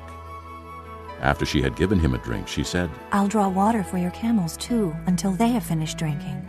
So she quickly emptied her jar into the trough, ran back to the well to draw more water, and drew enough for all his camels. Without saying a word, the man watched her closely to learn whether or not the Lord had made his journey successful. When the camels had finished drinking, the man took out a gold nose ring weighing a beka and 2 gold bracelets weighing 10 shekels. Then he asked, "Whose daughter are you? Please tell me, is there room in your father's house for us to spend the night?" She answered him, "I am the daughter of Bethuel, the son that Milcah bore to Nahor." And she added, "We have plenty of straw and fodder, as well as room for you to spend the night." Then the man bowed down and worshipped the Lord, saying, "Praise be to the Lord, the God of my master Abraham, who has not abandoned his kindness and faithfulness to my master. As for me, the Lord has led me on the journey to the house of my master's relatives." The girl ran and told her mother's household about these things. Now Rebekah had a brother named Laban, and he hurried out to the man at the spring. As soon as he had seen the nose ring and the bracelets on his sister's arms, and had heard Rebekah tell what the man said to her, he went out to the man and found him standing by the camels near the spring. "Come, you who are blessed by the Lord," he said. "Why are you standing out here? I have prepared the house and a place for the camels." So the man went to the house, and the camels were unloaded. Straw and fodder were brought for the camels, and water for him and his men to wash their feet. Then food was set before him. But he said, "I will not eat until I have told you what I have to say." "Then tell us," Laban said. So he said, "I am Abraham's servant. The Lord has blessed my master abundantly, and he has become wealthy. He has given him sheep and cattle, silver and gold, men servants and maidservants, and camels and donkeys. My master's wife Sarah has borne him a son in her old age, and he has given him everything he owns. And my master made me swear an oath and said, 'You must not get a wife for my son from the daughters of the Canaanites, in whose land I live, but go to my father's family and to my own clan and get a wife for my son.' Then I asked my master, 'What if the woman will not come back with me?' He replied, 'The Lord before whom I have walked will send his angel with you and make your journey a success, so that you can get a wife for my son from my own clan and from my father's family. Then, when you go to my clan, you will be released from my oath, even if they refuse to give her to you. You will be released from my oath.' When I came to the spring today, I said, 'O Lord God of my master Abraham, if you will, please grant success to the journey on which I have come. See, I am standing beside the spring. If a maiden comes out to draw water and I say to her, "Please let me drink a little water from your jar," and if she says to me, "Drink, and I'll draw water for your camels too," let her be the one the Lord has chosen for my master's son." Before I finished praying in my heart, Rebekah came out with her jar on her shoulder.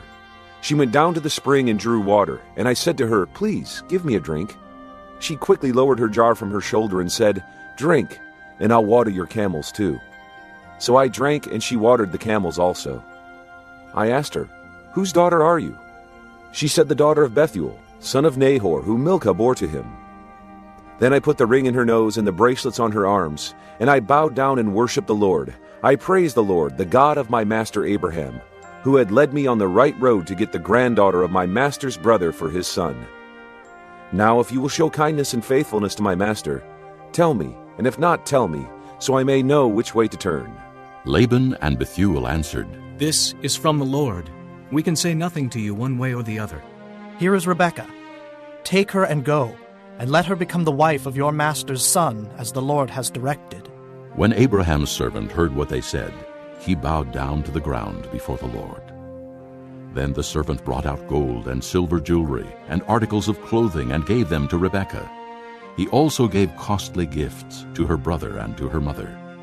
Then he and the men who were with him ate and drank and spent the night there. When they got up the next morning, he said, "Send me on my way to my master.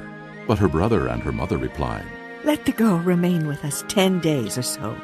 Then you may go." But he said to them, "Do not detain me. Now that the Lord has granted success to my journey, send me on my way so I may go to my master." Then they said, "Let's call the girl and ask her about it." So they called Rebekah and asked her. "Will you go with this man?" "I will go," she said. So they sent their sister Rebekah on her way, along with her nurse and Abraham's servant and his men. And they blessed Rebekah and said to her, "Our sister, may you increase to thousands upon thousands. May your offspring possess the gates of their enemies." Then Rebekah and her maids got ready and mounted their camels and went back with the man. So the servant took Rebekah and left.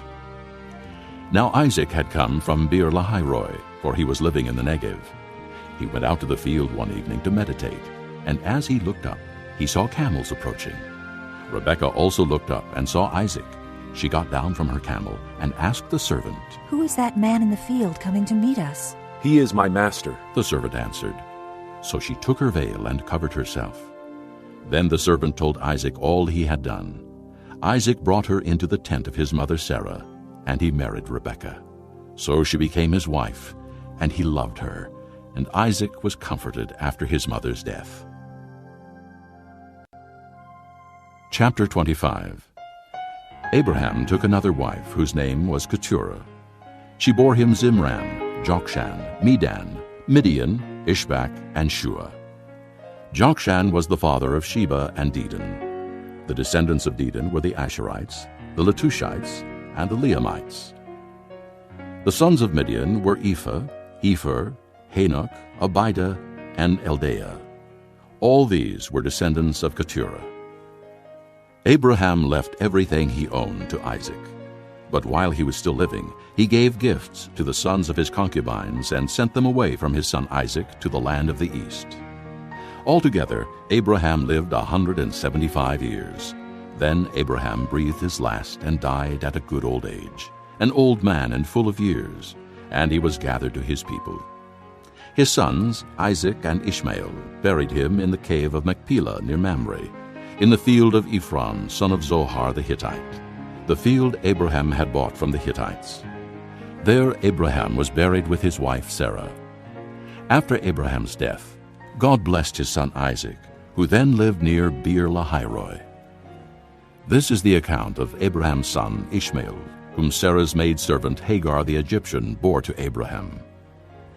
These are the names of the sons of Ishmael, listed in the order of their birth: Nebaioth, the firstborn of Ishmael, Kedur, Adbeel, Mibsam, Mishma, Duma, Massa, Hadad, Tema, Jetur, Naphish, and Kedemah.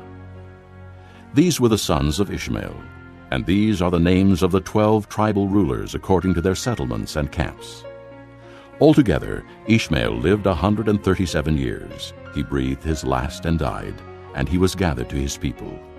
His descendants settled in the area from Havilah to Shur, near the border of Egypt, as you go toward Asher, and they lived in hostility toward all their brothers. This is the account of Abraham's son Isaac. Abraham became the father of Isaac, and Isaac was 40 years old when he married Rebekah, daughter of Bethuel the Aramean, from Paddan Aram, the sister of Laban the Aramean. Isaac prayed to the Lord on behalf of his wife, because she was barren. The Lord answered his prayer, and his wife Rebekah became pregnant. The babies jostled each other within her, and she said, "Why is this happening to me?" So she went to inquire of the Lord. The Lord said to her, 2 nations are in your womb, and 2 peoples from within you will be separated. 1 people will be stronger than the other, and the older will serve the younger. When the time came for her to give birth, there were twin boys in her womb. The first to come out was red, and his whole body was like a hairy garment. So they named him Esau. After this, his brother came out with his hand grasping Esau's heel. So he was named Jacob. Isaac was 60 years old when Rebekah gave birth to them. The boys grew up, and Esau became a skillful hunter, a man of the open country, while Jacob was a quiet man, staying among the tents. Isaac, who had a taste for wild game, loved Esau, but Rebekah loved Jacob. Once when Jacob was cooking some stew, Esau came in from the open country, famished. He said to Jacob, "Quick, let me have some of that red stew. I'm famished." That is why he was also called Edom. Jacob replied, "First, sell me your birthright." "Look, I am about to die." Esau said, "What good is the birthright to me?" But Jacob said, "Swear to me first." So he swore an oath to him, selling his birthright to Jacob. Then Jacob gave Esau some bread and some lentil stew. He ate and drank, and then got up and left. So Esau despised his birthright. Chapter 26. Now there was a famine in the land, besides the earlier famine of Abraham's time. And Isaac went to Abimelech, king of the Philistines, in Gerar. The Lord appeared to Isaac and said, "Do not go down to Egypt. Live in the land where I tell you to live. Stay in this land for a while, and I will be with you and will bless you. For to you and your descendants I will give all these lands, and will confirm the oath I swore to your father Abraham. I will make your descendants as numerous as the stars in the sky, and will give them all these lands. And through your offspring all nations on earth will be blessed, because Abraham obeyed me and kept my requirements, my commands, my decrees, and my laws." So Isaac stayed in Gerar. When the men of that place asked him about his wife, he said, "She is my sister," because he was afraid to say, "She is my wife." He thought, "The men of this place might kill me on account of Rebekah, because she is beautiful." When Isaac had been there a long time, Abimelech, king of the Philistines, looked down from a window and saw Isaac caressing his wife Rebekah. So Abimelech summoned Isaac and said, "She is really your wife. Why did you say she is my sister?" Isaac answered him, "Because I thought I might lose my life on account of her." Then Abimelech said, "What is this you have done to us? One of the men might well have slept with your wife, and you would have brought guilt upon us." So Abimelech gave orders to all the people, "Anyone who molests this man or his wife shall surely be put to death."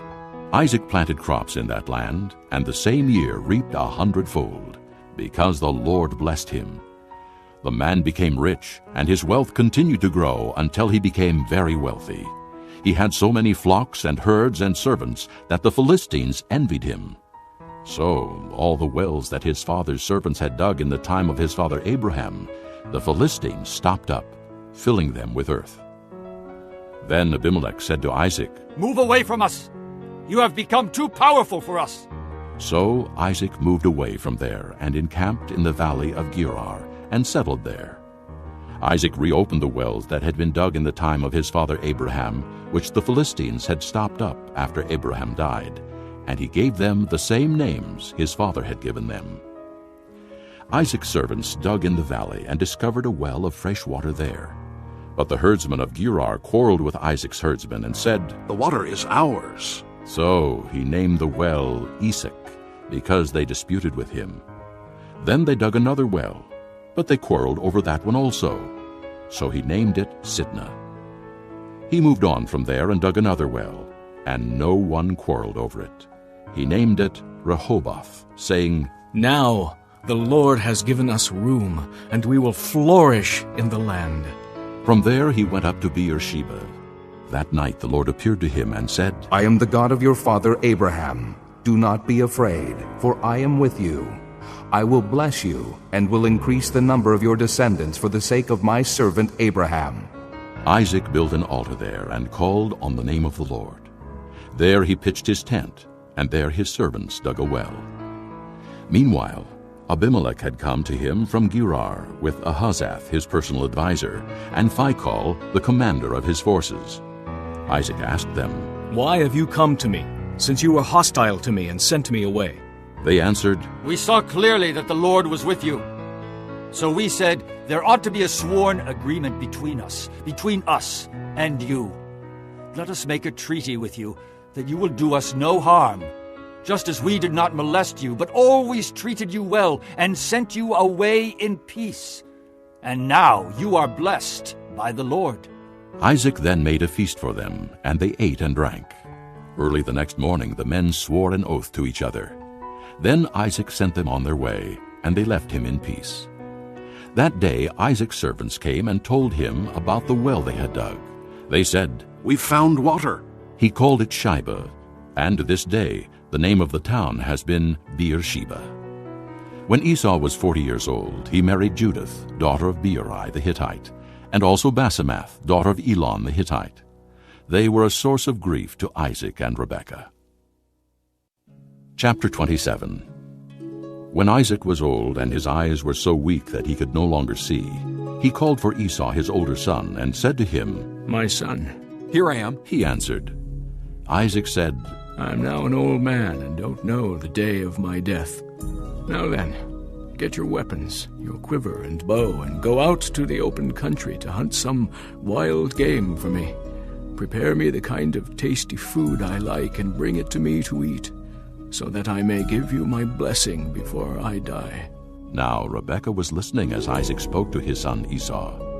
When Esau left for the open country to hunt game and bring it back, Rebekah said to her son Jacob, "Look, I overheard your father say to your brother Esau, 'Bring me some game and prepare me some tasty food to eat, so that I may give you my blessing in the presence of the Lord before I die.' Now, my son, listen carefully and do what I tell you.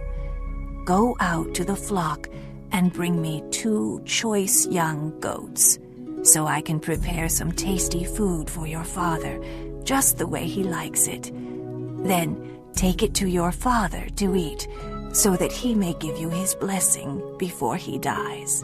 Jacob said to Rebekah his mother, "But my brother Esau is a hairy man, and I'm a man with smooth skin. What if my father touches me? I would appear to be tricking him and would bring down a curse on myself rather than a blessing." His mother said to him, "My son, let the curse fall on me. Just do what I say. Go and get them for me." So he went and got them and brought them to his mother, and she prepared some tasty food, just the way his father liked it. Then Rebekah took the best clothes of Esau her older son, which she had in the house, and put them on her younger son Jacob. She also covered his hands and the smooth part of his neck with the goat skins.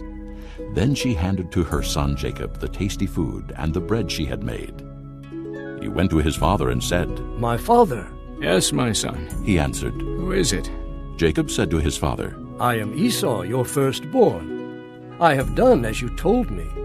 Please sit up and eat some of my game so that you may give me your blessing."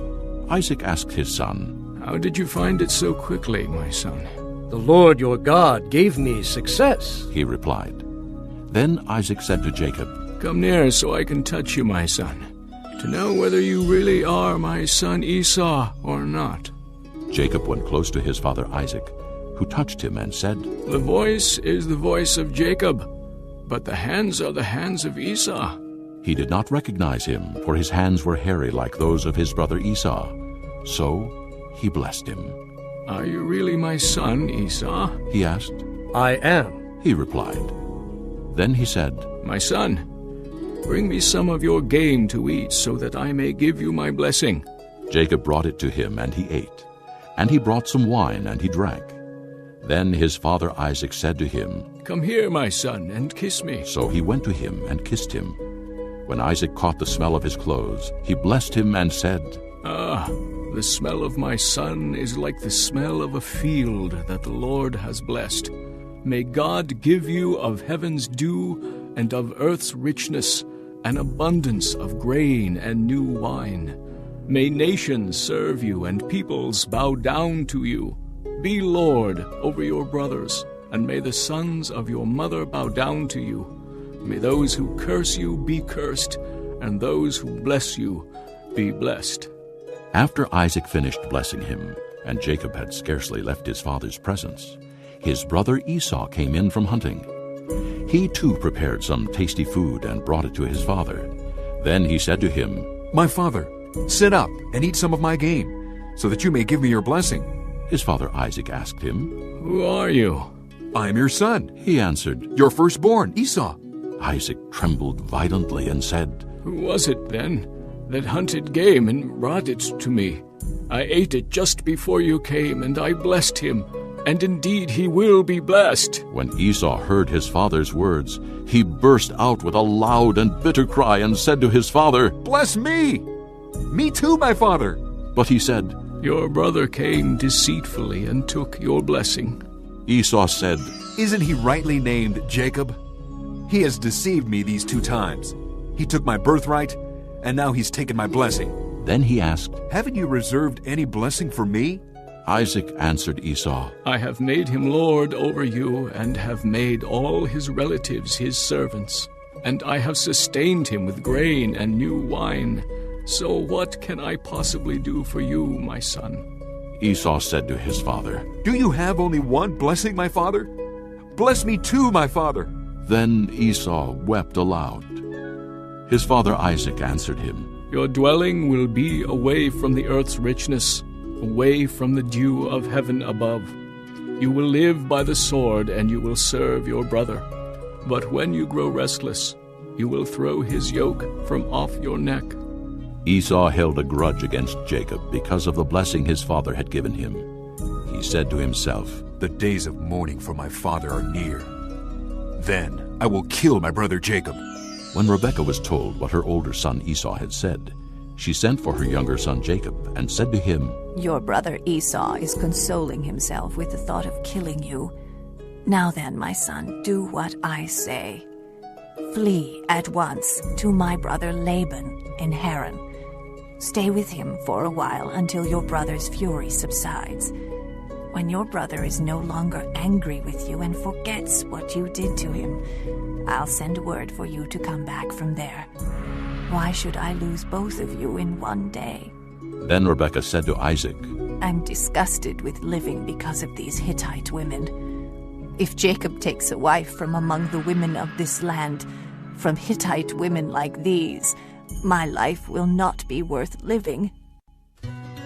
Chapter 28. So Isaac called for Jacob and blessed him, and commanded him, Do not marry a Canaanite woman. Go at once to Paddan Aram, to the house of your mother's father Bethuel. Take a wife for yourself there from among the daughters of Laban, your mother's brother. May God Almighty bless you and make you fruitful and increase your numbers until you become a community of peoples. May he give you and your descendants the blessing given to Abraham, so that you may take possession of the land where you now live as an alien, the land God gave to Abraham. Then Isaac sent Jacob on his way, and he went to Paddan Aram, to Laban, son of Bethuel the Aramean, the brother of Rebekah, who was the mother of Jacob and Esau. Now Esau learned that Isaac had blessed Jacob, and had sent him to Paddan Aram to take a wife from there, and that when he blessed him, he commanded him, Do not marry a Canaanite woman. And that Jacob had obeyed his father and mother, and had gone to Paddan Aram. Esau then realized how displeasing the Canaanite women were to his father Isaac. So he went to Ishmael, and married Mahalath, the sister of Nebaioth, and daughter of Ishmael, son of Abraham, in addition to the wives he already had. Jacob left Beersheba and set out for Haran. When he reached a certain place, he stopped for the night because the sun had set. Taking one of the stones there, he put it under his head and lay down to sleep. He had a dream in which he saw a stairway resting on the earth, with its top reaching to heaven, and the angels of God were ascending and descending on it. There above it stood the Lord, and he said, I am the Lord, the God of your father Abraham, and the God of Isaac. I will give you and your descendants the land on which you are lying. Your descendants will be like the dust of the earth, and you will spread out to the west and to the east, to the north and to the south. All peoples on earth will be blessed through you and your offspring. I am with you, and will watch over you wherever you go, and I will bring you back to this land. I will not leave you until I have done what I have promised you. When Jacob awoke from his sleep, he thought, Surely the Lord is in this place, and I was not aware of it. He was afraid and said, How awesome is this place! This is none other than the house of God. This is the gate of heaven. Early the next morning, Jacob took the stone he had placed under his head, and set it up as a pillar, and poured oil on top of it. He called that place Bethel, though the city used to be called Luz. Then Jacob made a vow, saying, If God will be with me and will watch over me on this journey I am taking, and will give me food to eat and clothes to wear, so that I return safely to my father's house. Then the Lord will be my God, and this stone that I have set up as a pillar will be God's house. And of all that you give me, I will give you 1/10. Chapter 29. Then Jacob continued on his journey and came to the land of the eastern peoples. There he saw a well in the field, with 3 flocks of sheep lying near it, because the flocks were watered from that well. The stone over the mouth of the well was large. When all the flocks were gathered there, the shepherds would roll the stone away from the well's mouth and water the sheep. Then they would return the stone to its place over the mouth of the well. Jacob asked the shepherds, "My brothers, where are you from?" "We're from Haran," they replied. He said to them, "Do you know Laban, Nahor's grandson?" "Yes, we know him," they answered. Then Jacob asked them, "Is he well?" "Yes, he is," they said. "And here comes his daughter Rachel with the sheep." "Look," he said, "the sun is still high. It is not time for the flocks to be gathered. Water the sheep and take them back to pasture." "We can't," they replied, "until all the flocks are gathered and the stone has been rolled away from the mouth of the well. Then we will water the sheep." While he was still talking with them, Rachel came with her father's sheep, for she was a shepherdess. When Jacob saw Rachel, daughter of Laban, his mother's brother, and Laban's sheep, he went over and rolled the stone away from the mouth of the well and watered his uncle's sheep. Then Jacob kissed Rachel and began to weep aloud. He had told Rachel that he was a relative of her father and a son of Rebekah. So she ran and told her father. As soon as Laban heard the news about Jacob, his sister's son, he hurried to meet him. He embraced him and kissed him and brought him to his home. And there Jacob told him all these things. Then Laban said to him, "You are my own flesh and blood." After Jacob had stayed with him for a whole month, Laban said to him, "Just because you are a relative of mine, should you work for me for nothing? Tell me what your wages should be." Now Laban had 2 daughters. The name of the older was Leah, and the name of the younger was Rachel. Leah had weak eyes, but Rachel was lovely in form and beautiful. Jacob was in love with Rachel and said, "I'll work for you 7 years in return for your younger daughter Rachel." Laban said, "It's better that I give her to you than to some other man. Stay here with me." So Jacob served 7 years to get Rachel, but they seemed like only a few days to him because of his love for her. Then Jacob said to Laban, "Give me my wife. My time is completed, and I want to lie with her." So Laban brought together all the people of the place and gave a feast. But when evening came, he took his daughter Leah and gave her to Jacob, and Jacob lay with her. And Laban gave his servant girl Zilpah to his daughter as her maidservant. When morning came, there was Leah.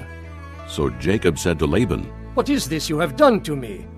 I served you for Rachel, didn't I? Why have you deceived me?" Laban replied, "It is not our custom here to give the younger daughter in marriage before the older one. Finish this daughter's bridal week. Then we will give you the younger one also, in return for another 7 years of work." And Jacob did so. He finished the week with Leah, and then Laban gave him his daughter Rachel to be his wife. Laban gave his servant girl Bilhah to his daughter Rachel as her maidservant. Jacob lay with Rachel also, and he loved Rachel more than Leah, and he worked for Laban another 7 years. When the Lord saw that Leah was not loved, he opened her womb, but Rachel was barren. Leah became pregnant and gave birth to a son. She named him Reuben, for she said, "It is because the Lord has seen my misery. Surely my husband will love me now." She conceived again, and when she gave birth to a son, she said, "Because the Lord heard that I am not loved, he gave me this one too." So she named him Simeon. Again she conceived, and when she gave birth to a son, she said, "Now at last my husband will become attached to me, because I have borne him 3 sons." So he was named Levi. She conceived again, and when she gave birth to a son, she said, "This time I will praise the Lord." So she named him Judah. Then she stopped having children. Chapter 30. When Rachel saw that she was not bearing Jacob any children, she became jealous of her sister. So she said to Jacob, "Give me children, or I'll die." Jacob became angry with her and said, "Am I in the place of God, who has kept you from having children?" Then she said, "Here is Bilhah, my maidservant. sleep with her so that she can bear children for me, and that through her I too can build a family." So she gave him her servant Bilhah as a wife. Jacob slept with her, and she became pregnant and bore him a son. Then Rachel said, "God has vindicated me. He has listened to my plea and given me a son." Because of this, she named him Dan. Rachel's servant Bilhah conceived again and bore Jacob a second son.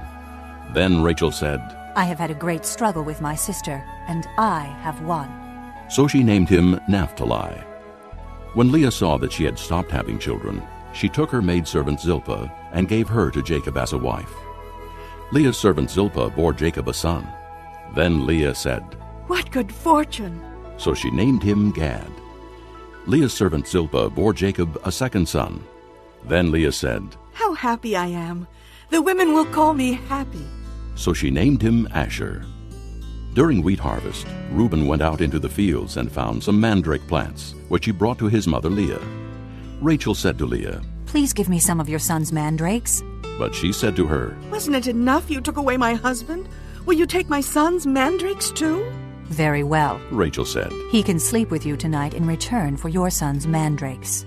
So when Jacob came in from the fields that evening, Leah went out to meet him. "You must sleep with me," She said. "I have hired you with my son's mandrakes."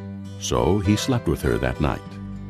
God listened to Leah, and she became pregnant and bore Jacob a fifth son. Then Leah said, "God has rewarded me for giving my maidservant to my husband." So she named him Issachar. Leah conceived again and bore Jacob a sixth son. Then Leah said, "God has presented me with a precious gift. This time my husband will treat me with honor, because I have borne him 6 sons." So she named him Zebulun. Sometime later she gave birth to a daughter and named her Dinah. Then God remembered Rachel. He listened to her and opened her womb. She became pregnant and gave birth to a son and said, "God has taken away my disgrace." She named him Joseph and said, "May the Lord add to me another son." After Rachel gave birth to Joseph, Jacob said to Laban, "Send me on my way so I can go back to my own homeland. Give me my wives and children for whom I have served you, and I will be on my way. You know how much work I've done for you." But Laban said to him, "If I have found favor in your eyes, please stay. I have learned by divination that the Lord has blessed me because of you." He added, "Name your wages, and I will pay them." Jacob said to him, You know how I have worked for you, and how your livestock has fared under my care. The little you had before I came has increased greatly, and the Lord has blessed you wherever I have been. But now, when may I do something for my own household?" "What shall I give you?" he asked. "Don't give me anything," Jacob replied. "but if you will do this one thing for me, I will go on tending your flocks and watching over them. Let me go through all your flocks today, and remove from them every speckled or spotted sheep, every dark-colored lamb, and every spotted or speckled goat. They will be my wages, and my honesty will testify for me in the future whenever you check on the wages you have paid me. Any goat in my possession that is not speckled or spotted, or any lamb that is not dark-colored, will be considered stolen." "Agreed," said Laban. "Let it be as you have said." That same day he removed all the male goats that were streaked or spotted, and all the speckled or spotted female goats, all that had white on them, and all the dark-colored lambs, and he placed them in the care of his sons. Then he put a 3-day journey between himself and Jacob, while Jacob continued to tend the rest of Laban's flocks. Jacob, however, took fresh-cut branches from poplar, almond, and plane trees, and made white stripes on them by peeling the bark and exposing the white inner wood of the branches. Then he placed the peeled branches in all the watering troughs, so that they would be directly in front of the flocks when they came to drink. When the flocks were in heat and came to drink, they mated in front of the branches, and they bore young that were streaked or speckled or spotted. Jacob set apart the young of the flock by themselves, but made the rest face the streaked and dark-colored animals that belonged to Laban. Thus he made separate flocks for himself, and did not put them with Laban's animals. Whenever the stronger females were in heat, Jacob would place the branches in the troughs in front of the animals, so they would mate near the branches. But if the animals were weak, he would not place them there. So the weak animals went to Laban, and the strong ones to Jacob. In this way the man grew exceedingly prosperous, and came to own large flocks, and maidservants, and men-servants, and camels, and donkeys. Chapter 31. Jacob heard that Laban's sons were saying, "Jacob has taken everything our father owned and has gained all this wealth from what belonged to our father." And Jacob noticed that Laban's attitude toward him was not what it had been. Then the Lord said to Jacob, "Go back to the land of your fathers, and to your relatives, and I will be with you." So Jacob sent word to Rachel and Leah to come out to the fields where his flocks were. He said to them, "I see that your father's attitude towards me is not what it was before, but the God of my father has been with me. You know that I've worked for your father with all my strength, yet your father has cheated me by changing my wages 10 times. However, God has not allowed him to harm me. If he said, 'The speckled ones will be your wages,' then all the flocks gave birth to speckled young. And if he said, 'The streaked ones will be your wages,' then all the flocks bore streaked young. So God has taken away your father's livestock and has given them to me. In breeding season I once had a dream in which I looked up and saw that the male goats mating with the flock were streaked, speckled, or spotted. The angel of God said to me in a dream, 'Jacob.' I answered, 'Here I am.' And he said, 'Look up and see that all the male goats mating with the flock are streaked, speckled, or spotted, for I have seen all that Laban has been doing to you. I am the God of Bethel, where you anointed a pillar and where you made a vow to me. Now leave this land at once and go back to your native land.'" Then Rachel and Leah replied, "Do we still have any share in the inheritance of our father's estate? Does he not regard us as foreigners? Not only has he sold us, but he has used up what was paid for us. Surely all the wealth that God took away from our father belongs to us and our children." So do whatever God has told you. Then Jacob put his children and his wives on camels, and he drove all his livestock ahead of him, along with all the goods he had accumulated in Paddan Aram, to go to his father Isaac in the land of Canaan. When Laban had gone to shear his sheep, Rachel stole her father's household gods. Moreover, Jacob deceived Laban the Aramean by not telling him he was running away. So he fled with all he had, and crossing the river, he headed for the hill country of Gilead. On the 3rd day, Laban was told that Jacob had fled. Taking his relatives with him, he pursued Jacob for 7 days and caught up with him in the hill country of Gilead. Then God came to Laban the Aramean in a dream at night, and said to him, "Be careful not to say anything to Jacob, either good or bad." Jacob had pitched his tent in the hill country of Gilead when Laban overtook him, and Laban and his relatives camped there too. Then Laban said to Jacob, "What have you done? You've deceived me, and you've carried off my daughters like captives in war. Why did you run off secretly and deceive me? Why didn't you tell me so I could send you away with joy and singing to the music of tambourines and harps? You didn't even let me kiss my grandchildren and my daughters goodbye. You have done a foolish thing. I have the power to harm you. But last night the God of your father said to me, 'Be careful not to say anything to Jacob, either good or bad.' Now you have gone off because you longed to return to your father's house. But why did you steal my gods?" Jacob answered Laban, "I was afraid because I thought you would take your daughters away from me by force. But if you find anyone who has your gods, he shall not live.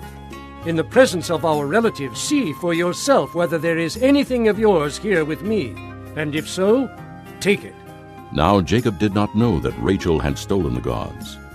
So Laban went into Jacob's tent, and into Leah's tent, and into the tent of the 2 maidservants, but he found nothing. After he came out of Leah's tent, he entered Rachel's tent. Now Rachel had taken the household gods and put them inside her camel's saddle, and was sitting on them. Laban searched through everything in the tent, but found nothing. Rachel said to her father, "Don't be angry, my lord, that I cannot stand up in your presence. I'm having my period." So he searched but could not find the household gods.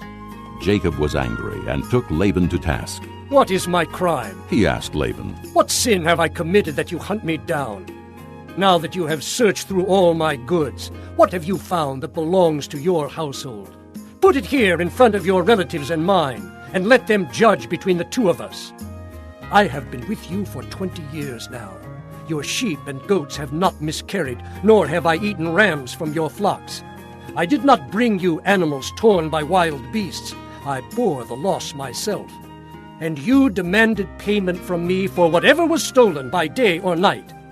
This was my situation. The heat consumed me in the daytime, and the cold at night, and sleep fled from my eyes. It was like this for the 20 years I was in your household.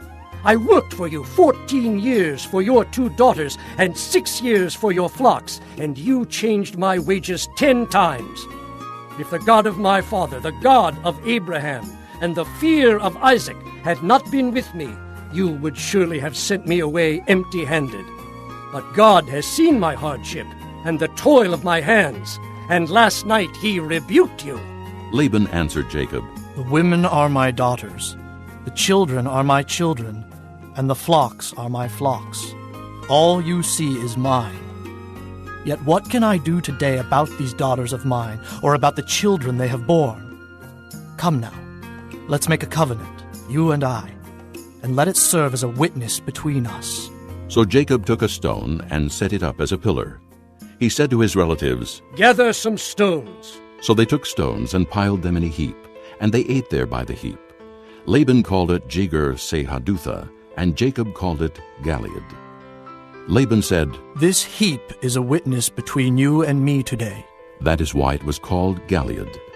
It was also called Mizpah, because he said, May the Lord keep watch between you and me when we are away from each other. If you mistreat my daughters, or if you take any wives besides my daughters, even though no one is with us, remember that God is a witness between you and me. Laban also said to Jacob, Here is this heap, and here is this pillar I have set up between you and me. This heap is a witness, and this pillar is a witness, that I will not go past this heap to your side to harm you, and that you will not go past this heap and pillar to my side to harm me. May the God of Abraham and the God of Nahor, the God of their father, judge between us. So Jacob took an oath in the name of the fear of his father Isaac. He offered a sacrifice there in the hill country and invited his relatives to a meal. After they had eaten, they spent the night there. Early the next morning, Laban kissed his grandchildren and his daughters and blessed them. Then he left and returned home. Chapter 32. Jacob also went on his way, and the angels of God met him. When Jacob saw them, he said, This is the camp of God. So he named that place Mahanaim. Jacob sent messengers ahead of him to his brother Esau in the land of Seir, the country of Edom. He instructed them, This is what you are to say to my master Esau. Your servant Jacob says, I have been staying with Laban and have remained there till now. I have cattle and donkeys, sheep and goats, men servants and maid servants. Now I am sending this message to my lord, that I may find favor in your eyes. When the messengers returned to Jacob, they said, We went to your brother Esau, and now he is coming to meet you, and 400 men are with him. In great fear and distress, Jacob divided the people who were with him into 2 groups, and the flocks and herds and camels as well. He thought, If Esau comes and attacks one group, the group that is left may escape. Then Jacob prayed, O God of my father Abraham, God of my father Isaac, O Lord, who said to me, Go back to your country and your relatives, and I will make you prosper. I am unworthy of all the kindness and faithfulness you have shown your servant. I had only my staff when I crossed this Jordan, but now I have become 2 groups. Save me, I pray, from the hand of my brother Esau, for I am afraid he will come and attack me, and also the mothers with their children. But you have said, I will surely make you prosper, and will make your descendants like the sand of the sea, which cannot be counted. He spent the night there, and from what he had with him he selected a gift for his brother Esau, 200 female goats and 20 male goats, 200 ewes and 20 rams, 30 female camels with their young, 40 cows and 10 bulls, and 20 female donkeys and 10 male donkeys. He put them in the care of his servants, each herd by itself, and said to his servants, "Go ahead of me, and keep some space between the herds." He instructed the one in the lead, "When my brother Esau meets you and asks, 'To whom do you belong, and where are you going, and who owns all these animals in front of you?' then you are to say, 'They belong to your servant Jacob. They are a gift sent to my lord Esau, and he is coming behind us.'" He also instructed the second, the third, and all the others who followed the herds. "You are to say the same thing to Esau when you meet him, and be sure to say, 'Your servant Jacob is coming behind us.'" For he thought, "I will pacify him with these gifts I am sending on ahead. Later, when I see him, perhaps he will receive me." So Jacob's gifts went on ahead of him, but he himself spent the night in the camp. That night Jacob got up and took his 2 wives, his 2 maidservants, and his 11 sons, and crossed the ford of the Jabbok. After he had sent them across the stream, he sent over all his possessions. So Jacob was left alone, and a man wrestled with him till daybreak. When the man saw that he could not overpower him, he touched the socket of Jacob's hip, so that his hip was wrenched as he wrestled with the man. Then the man said, "Let me go, for it is daybreak." But Jacob replied, "I will not let go unless you bless me." The man asked him, "What is your name?" "Jacob," he answered. Then the man said, "Your name will no longer be Jacob, but Israel, because you have struggled with God and with men, and have overcome." Jacob said, "Please tell me your name." But he replied, "Why do you ask my name?" Then he blessed him there. So Jacob called the place Peniel, saying, "It is because I saw God face to face, and yet my life was spared." The sun rose above him as he passed Peniel, and he was limping because of his hip. Therefore to this day the Israelites do not eat the tendon attached to the socket of the hip, because the socket of Jacob's hip was touched near the tendon. Chapter 33. Jacob looked up, and there was Esau coming with his 400 men. So he divided the children among Leah, Rachel, and the 2 maidservants. He put the maidservants and their children in front, Leah and her children next, and Rachel and Joseph in the rear. He himself went on ahead and bowed down to the ground 7 times as he approached his brother. But Esau ran to meet Jacob and embraced him. He threw his arms around his neck and kissed him, and they wept. Then Esau looked up and saw the women and children. "Who are these with you?" he asked. Jacob answered, "They are the children God has graciously given your servant." Then the maidservants and their children approached and bowed down. Next Leah and her children came and bowed down. Last of all came Joseph and Rachel, and they too bowed down. Esau asked, "What do you mean by all these droves I met?" "To find favor in your eyes, my lord," he said. But Esau said, "I already have plenty, my brother. Keep what you have for yourself." "No, please," said Jacob. "If I have found favor in your eyes, accept this gift from me. For to see your face is like seeing the face of God. Now that you have received me favorably, please accept the present that was brought to you. For God has been gracious to me, and I have all I need." And because Jacob insisted, Esau accepted it. Then Esau said, "Let us be on our way. I'll accompany you." But Jacob said to him, "My lord knows that the children are tender, and that I must care for the ewes and cows that are nursing their young. If they are driven hard just one day, all the animals will die. So let my lord go on ahead of his servant, while I move along slowly at the pace of the droves before me and that of the children, until I come to my lord in Seir." Esau said, "Then let me leave some of my men with you."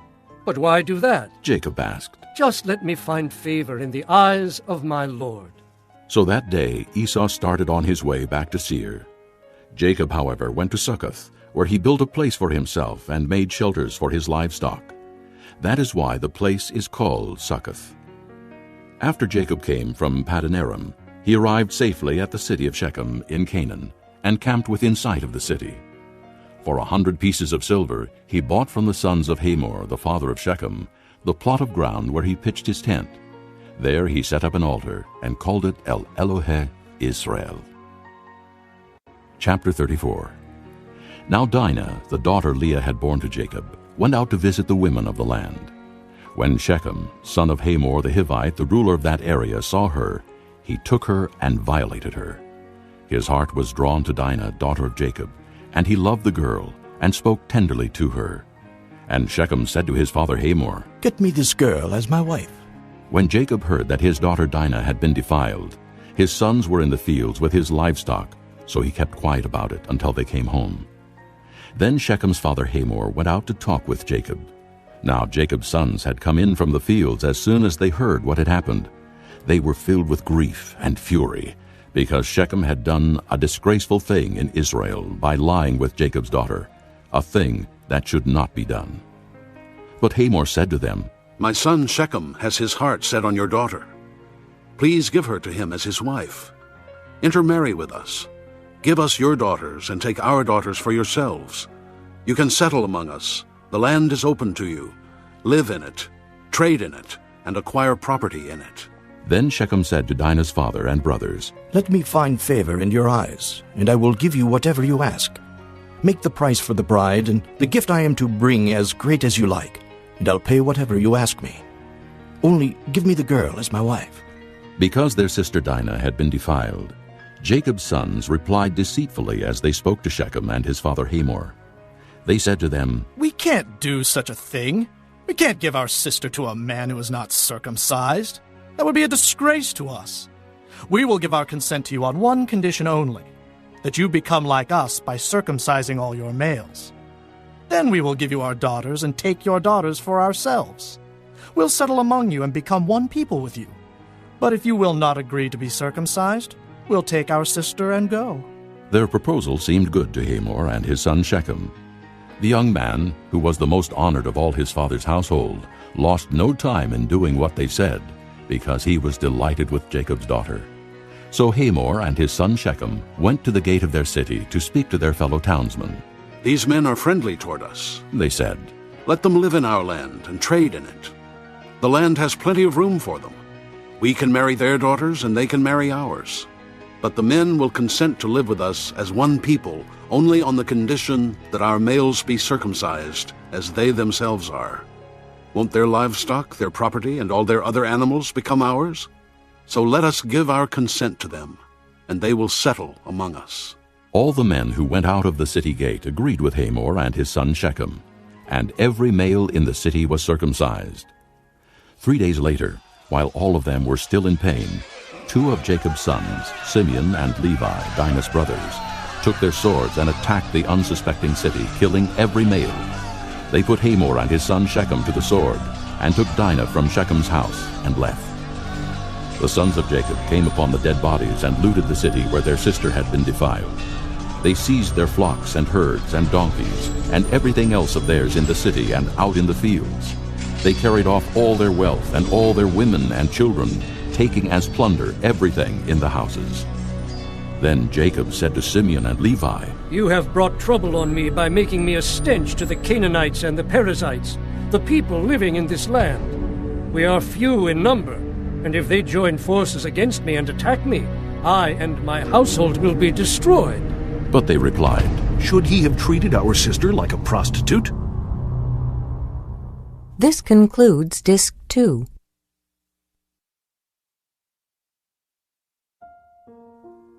Chapter 35.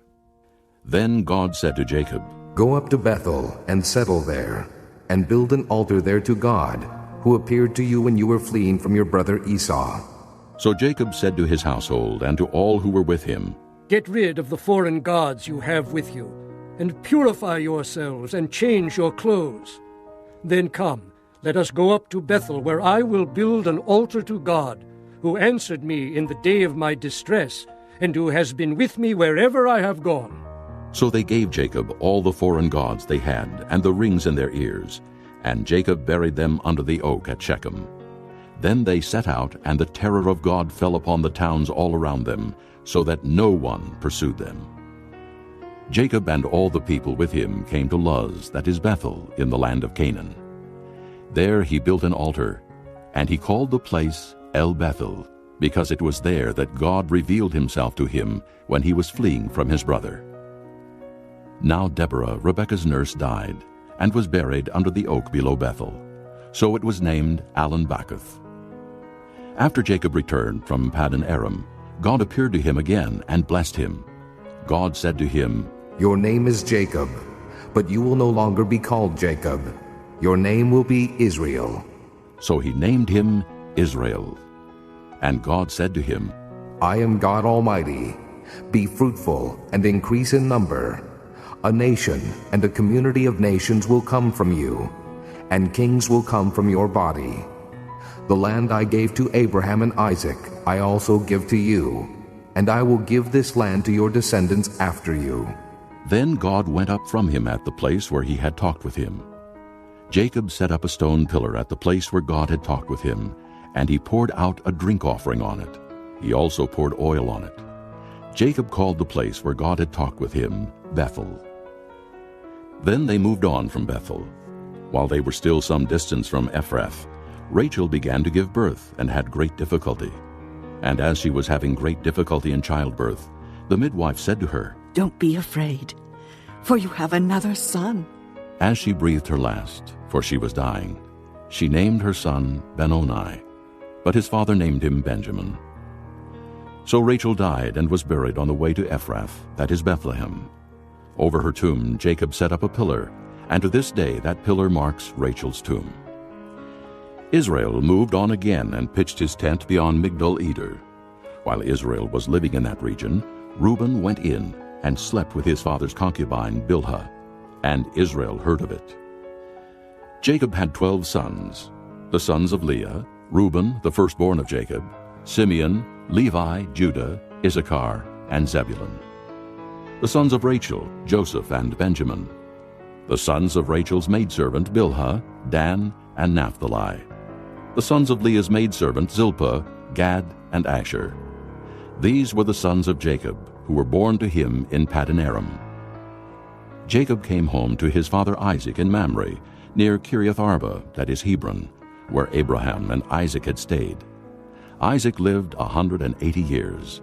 Then he breathed his last and died, and was gathered to his people old and full of years, and his sons Esau and Jacob buried him. Chapter 36. This is the account of Esau, that is Edom.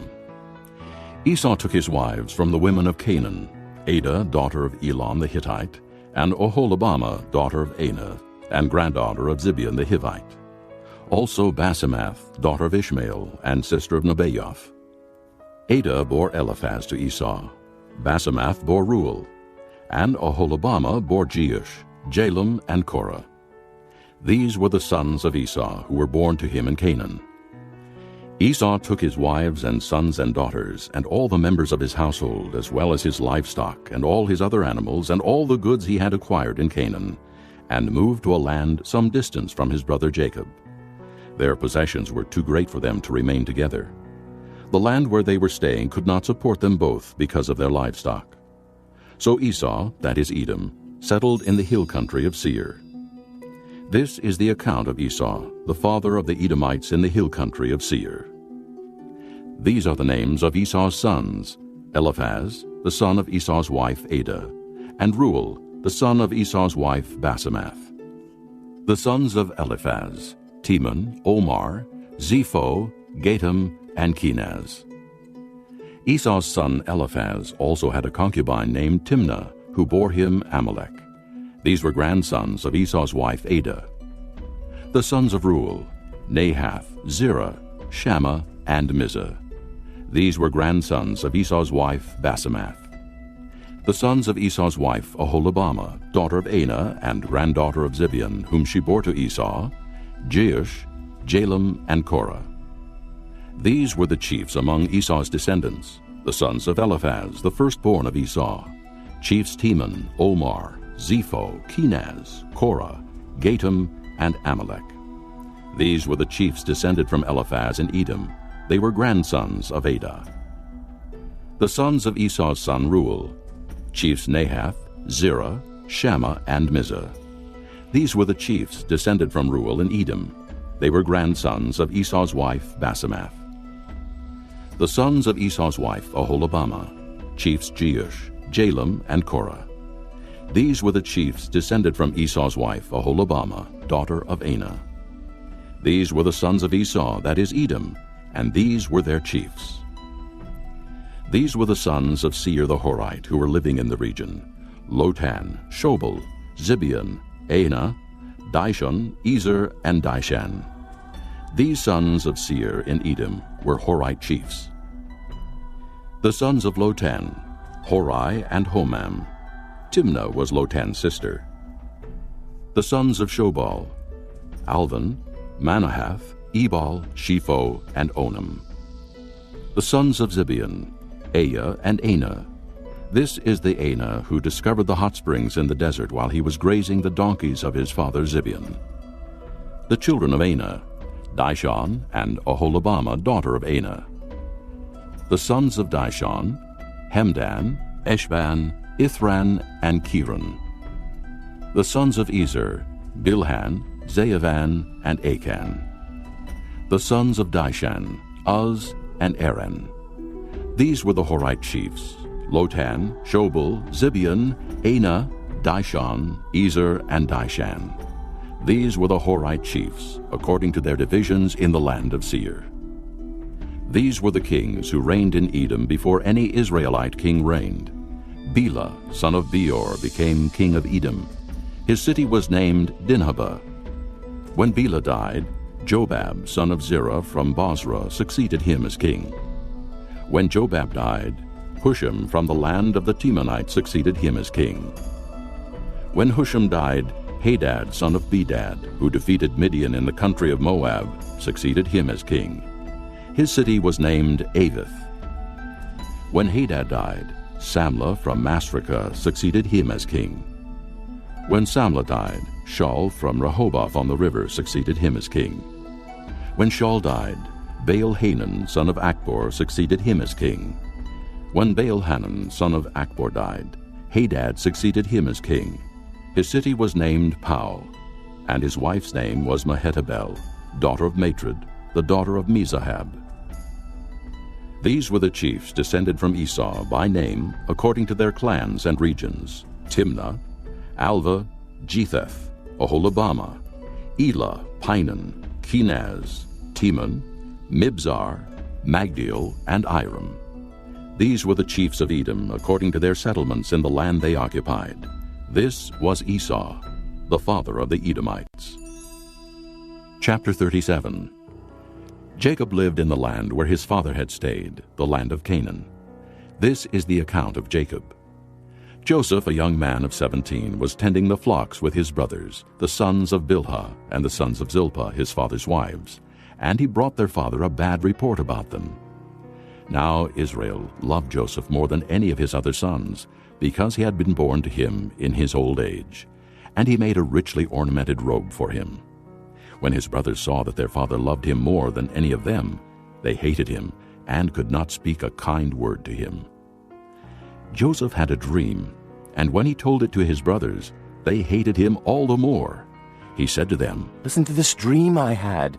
We were binding sheaves of grain out in the field, when suddenly my sheaf rose and stood upright, while your sheaves gathered around mine and bowed down to it." His brothers said to him, "Do you intend to reign over us? Will you actually rule us?" And they hated him all the more because of his dream and what he had said. Then he had another dream, and he told it to his brothers. "Listen," he said, "I had another dream, and this time the sun and moon and 11 stars were bowing down to me." When he told his father as well as his brothers, his father rebuked him and said, "What is this dream you had? Will your mother and I and your brothers actually come and bow down to the ground before you?" His brothers were jealous of him, but his father kept the matter in mind. Now his brothers had gone to graze their father's flocks near Shechem, and Israel said to Joseph, "As you know, your brothers are grazing the flocks near Shechem. Come, I am going to send you to them." "Very well," he replied.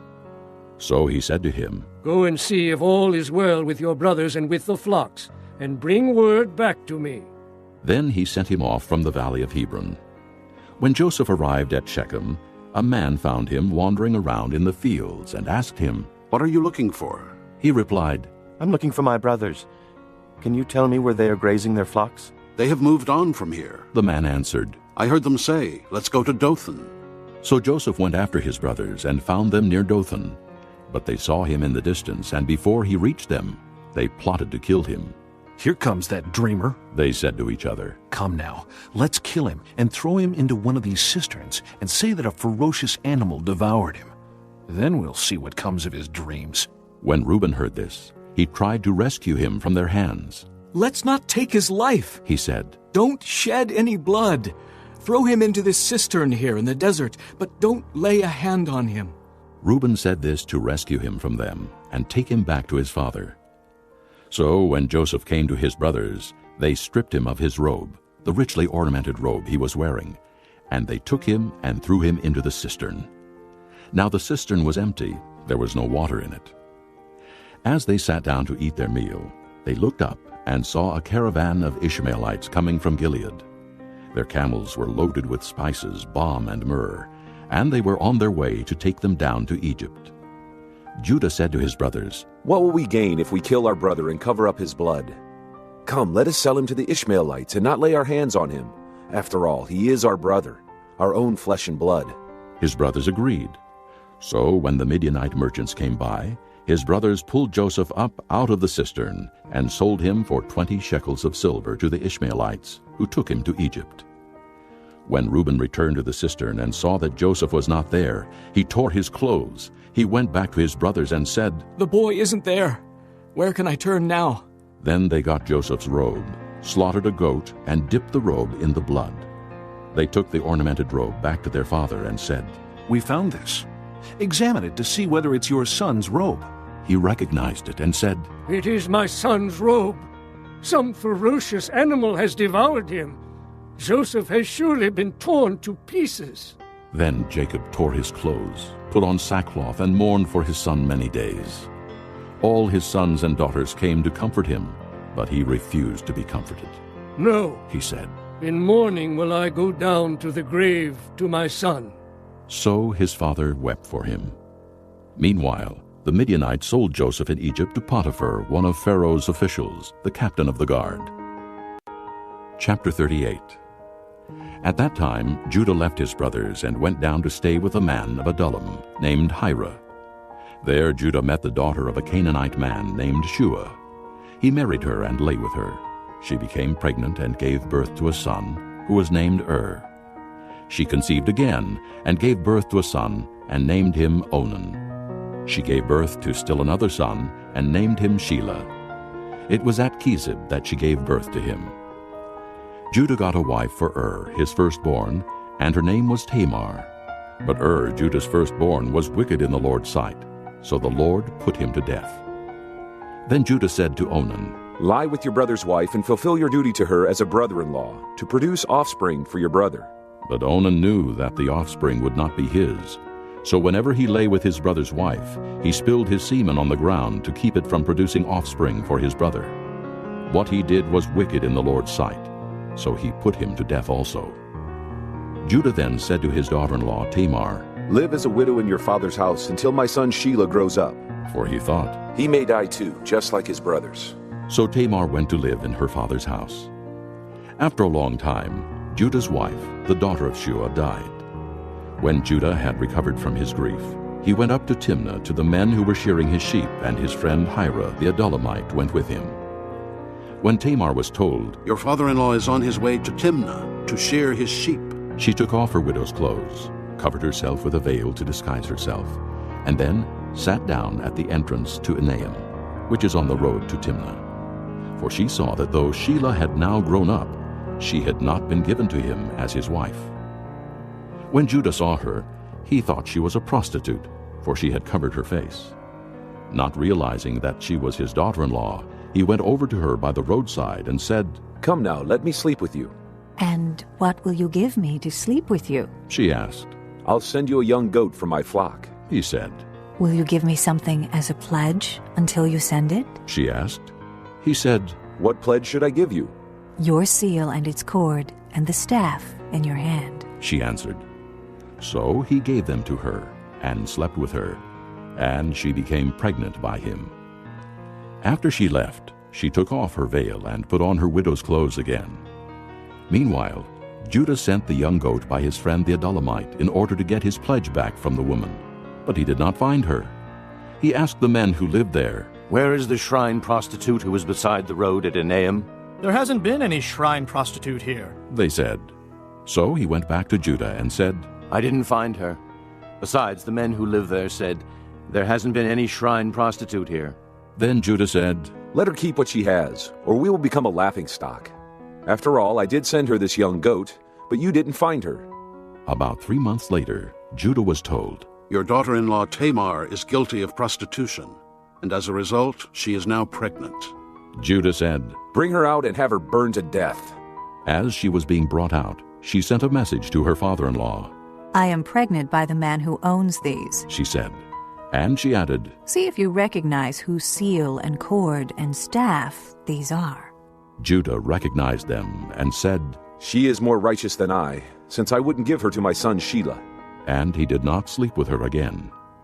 When the time came for her to give birth, there were twin boys in her womb. As she was giving birth, one of them put out his hand. So the midwife took a scarlet thread and tied it on his wrist and said, "This one came out first."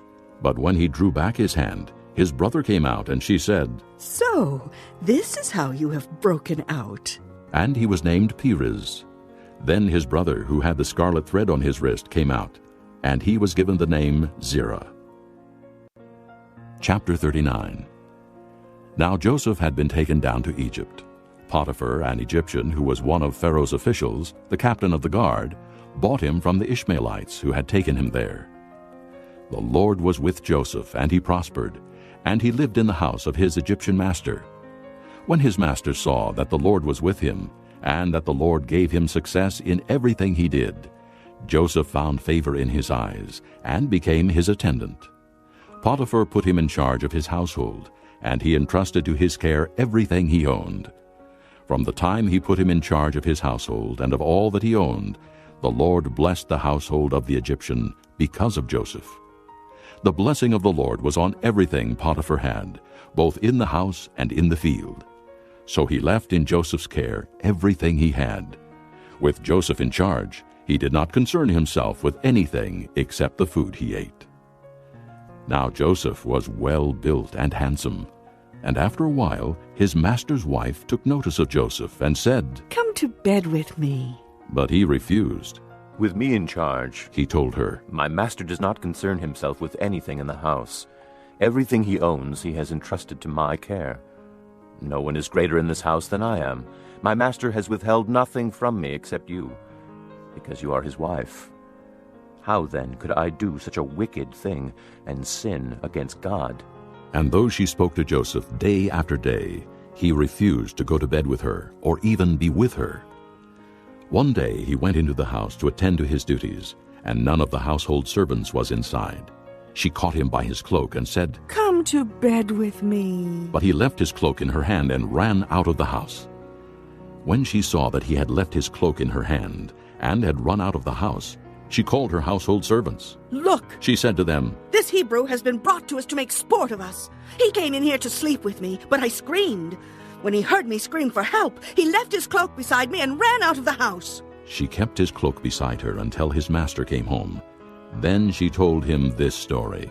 "That Hebrew slave you brought us came to me to make sport of me, but as soon as I screamed for help, he left his cloak beside me and ran out of the house." When his master heard the story his wife told him, saying, "This is how your slave treated me," he burned with anger. Joseph's master took him and put him in prison, the place where the king's prisoners were confined. But while Joseph was there in the prison, the Lord was with him. He showed him kindness and granted him favor in the eyes of the prison warden. So the warden put Joseph in charge of all those held in the prison, and he was made responsible for all that was done there. The warden paid no attention to anything under Joseph's care, because the Lord was with Joseph and gave him success in whatever he did. Chapter 40. Sometime later, the cupbearer and the baker of the king of Egypt offended their master, the king of Egypt. Pharaoh was angry with his two officials, the chief cupbearer and the chief baker, and put them in custody in the house of the captain of the guard, in the same prison where Joseph was confined. The captain of the guard assigned them to Joseph, and he attended them. After they had been in custody for some time, each of the two men, the cupbearer and the baker of the king of Egypt, who were being held in prison, had a dream the same night, and each dream had a meaning of its own. When Joseph came to them the next morning, he saw that they were dejected.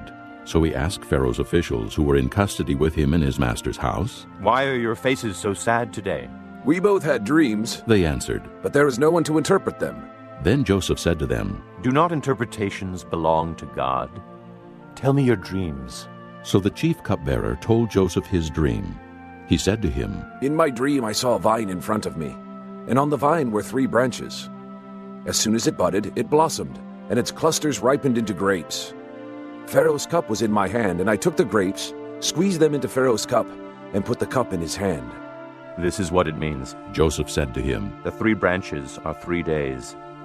Within 3 days, Pharaoh will lift up your head and restore you to your position. And you will put Pharaoh's cup in his hand, just as you used to do when you were his cupbearer. But when all goes well with you, remember me and show me kindness. Mention me to Pharaoh and get me out of this prison. For I was forcibly carried off from the land of the Hebrews, and even here I have done nothing to deserve being put in a dungeon." When the chief baker saw that Joseph had given a favorable interpretation, he said to Joseph, "I too had a dream. On my head were 3 baskets of bread. In the top basket were all kinds of baked goods for Pharaoh, but the birds were eating them out of the basket on my head." "This is what it means," Joseph said. "The 3 baskets are 3 days. Within 3 days, Pharaoh will lift off your head and hang you on a tree, and the birds will eat away your flesh."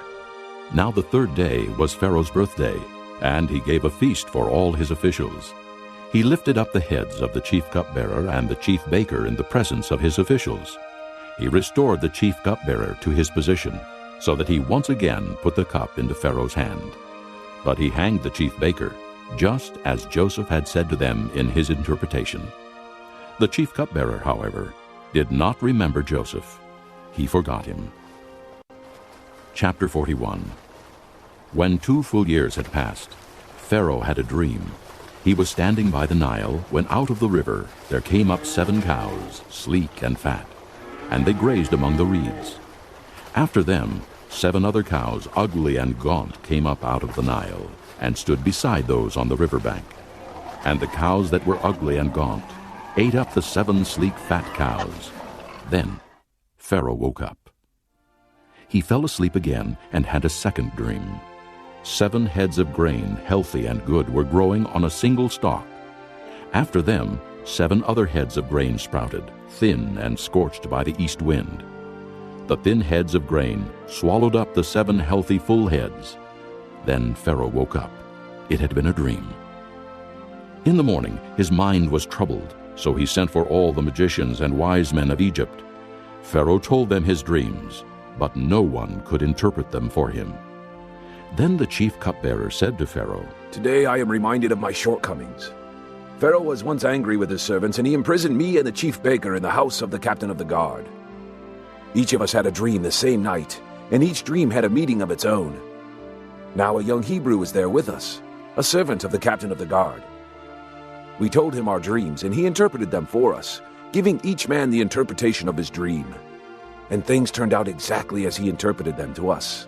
I was restored to my position, and the other man was hanged." So Pharaoh sent for Joseph, and he was quickly brought from the dungeon. When he had shaved and changed his clothes, he came before Pharaoh. Pharaoh said to Joseph, "I had a dream, and no one can interpret it, but I have heard it said of you that when you hear a dream, you can interpret it." "I cannot do it," Joseph replied to Pharaoh. "But God will give Pharaoh the answer he desires." Then Pharaoh said to Joseph, "In my dream, I was standing on the bank of the Nile, when out of the river there came up 7 cows, fat and sleek, and they grazed among the reeds.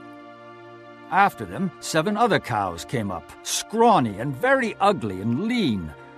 I had never seen such ugly cows in all the land of Egypt. The lean, ugly cows ate up the 7 fat cows that came up first. But even after they ate them, no one could tell that they had done so. They looked just as ugly as before. Then I woke up. In my dreams I also saw 7 heads of grain, full and good, growing on a single stalk. After them 7 other heads sprouted, withered and thin and scorched by the east wind.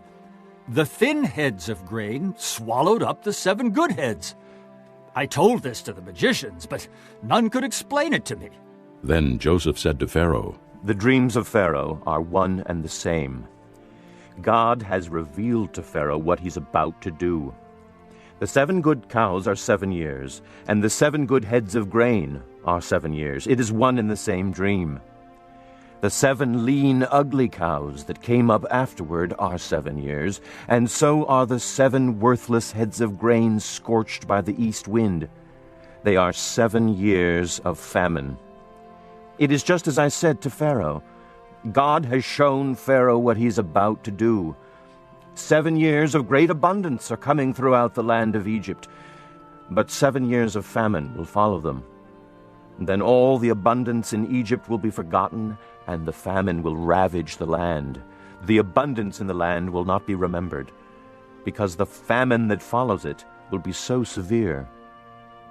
The reason the dream was given to Pharaoh in 2 forms is that the matter has been firmly decided by God, and God will do it soon. And now, let Pharaoh look for a discerning and wise man, and put him in charge of the land of Egypt.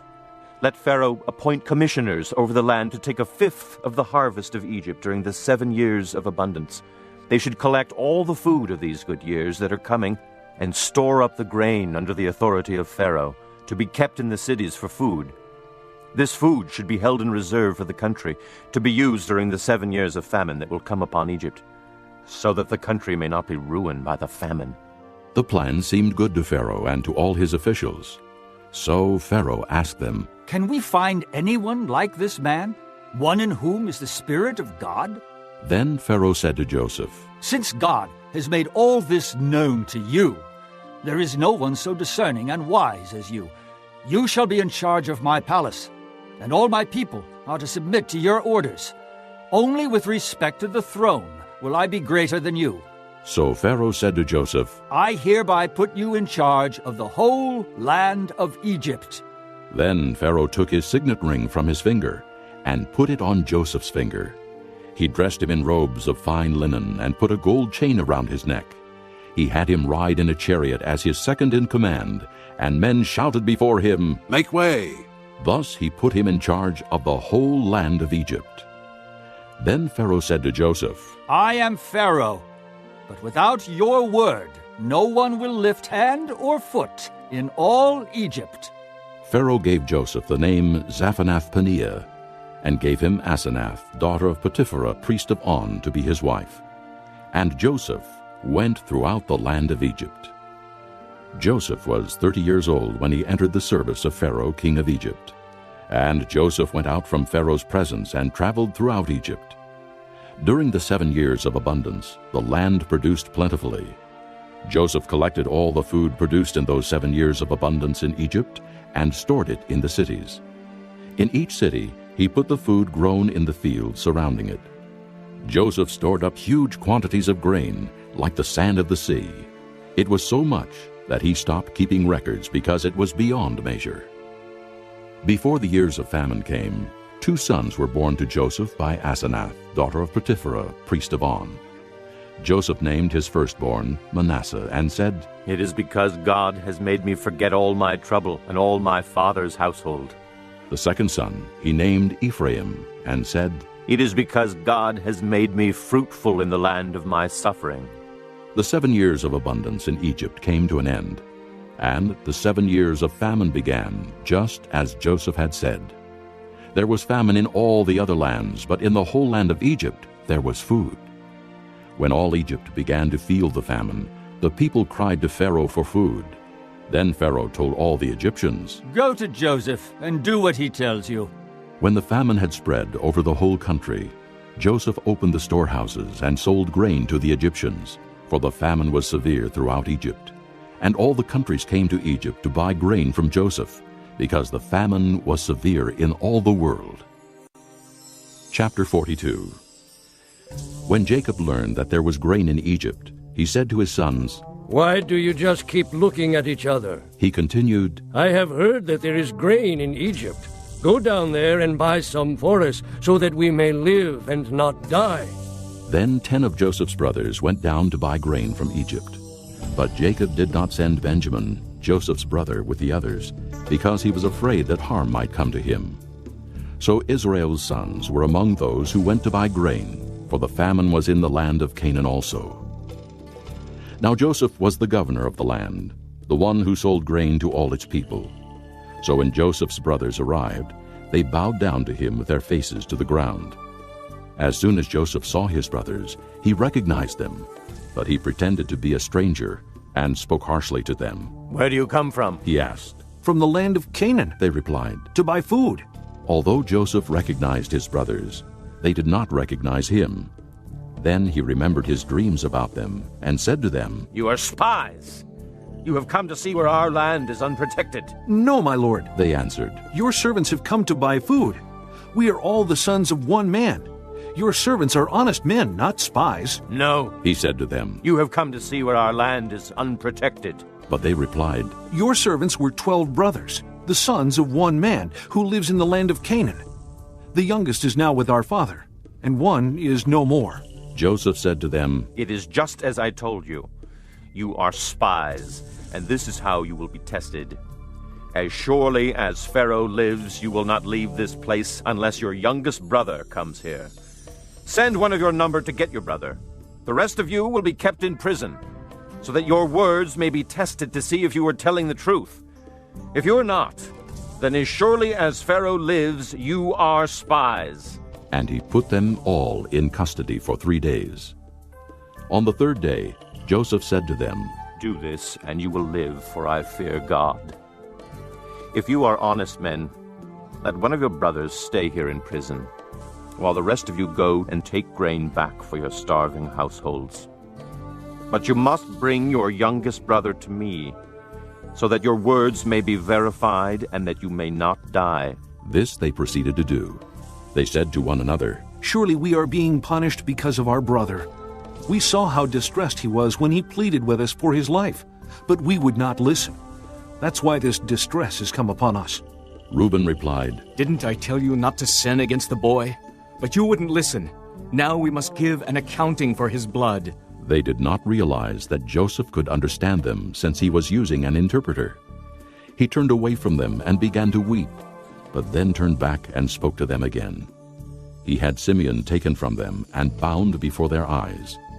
Joseph gave orders to fill their bags with grain, to put each man's silver back in his sack, and to give them provisions for their journey. After this was done for them, they loaded their grain on their donkeys and left.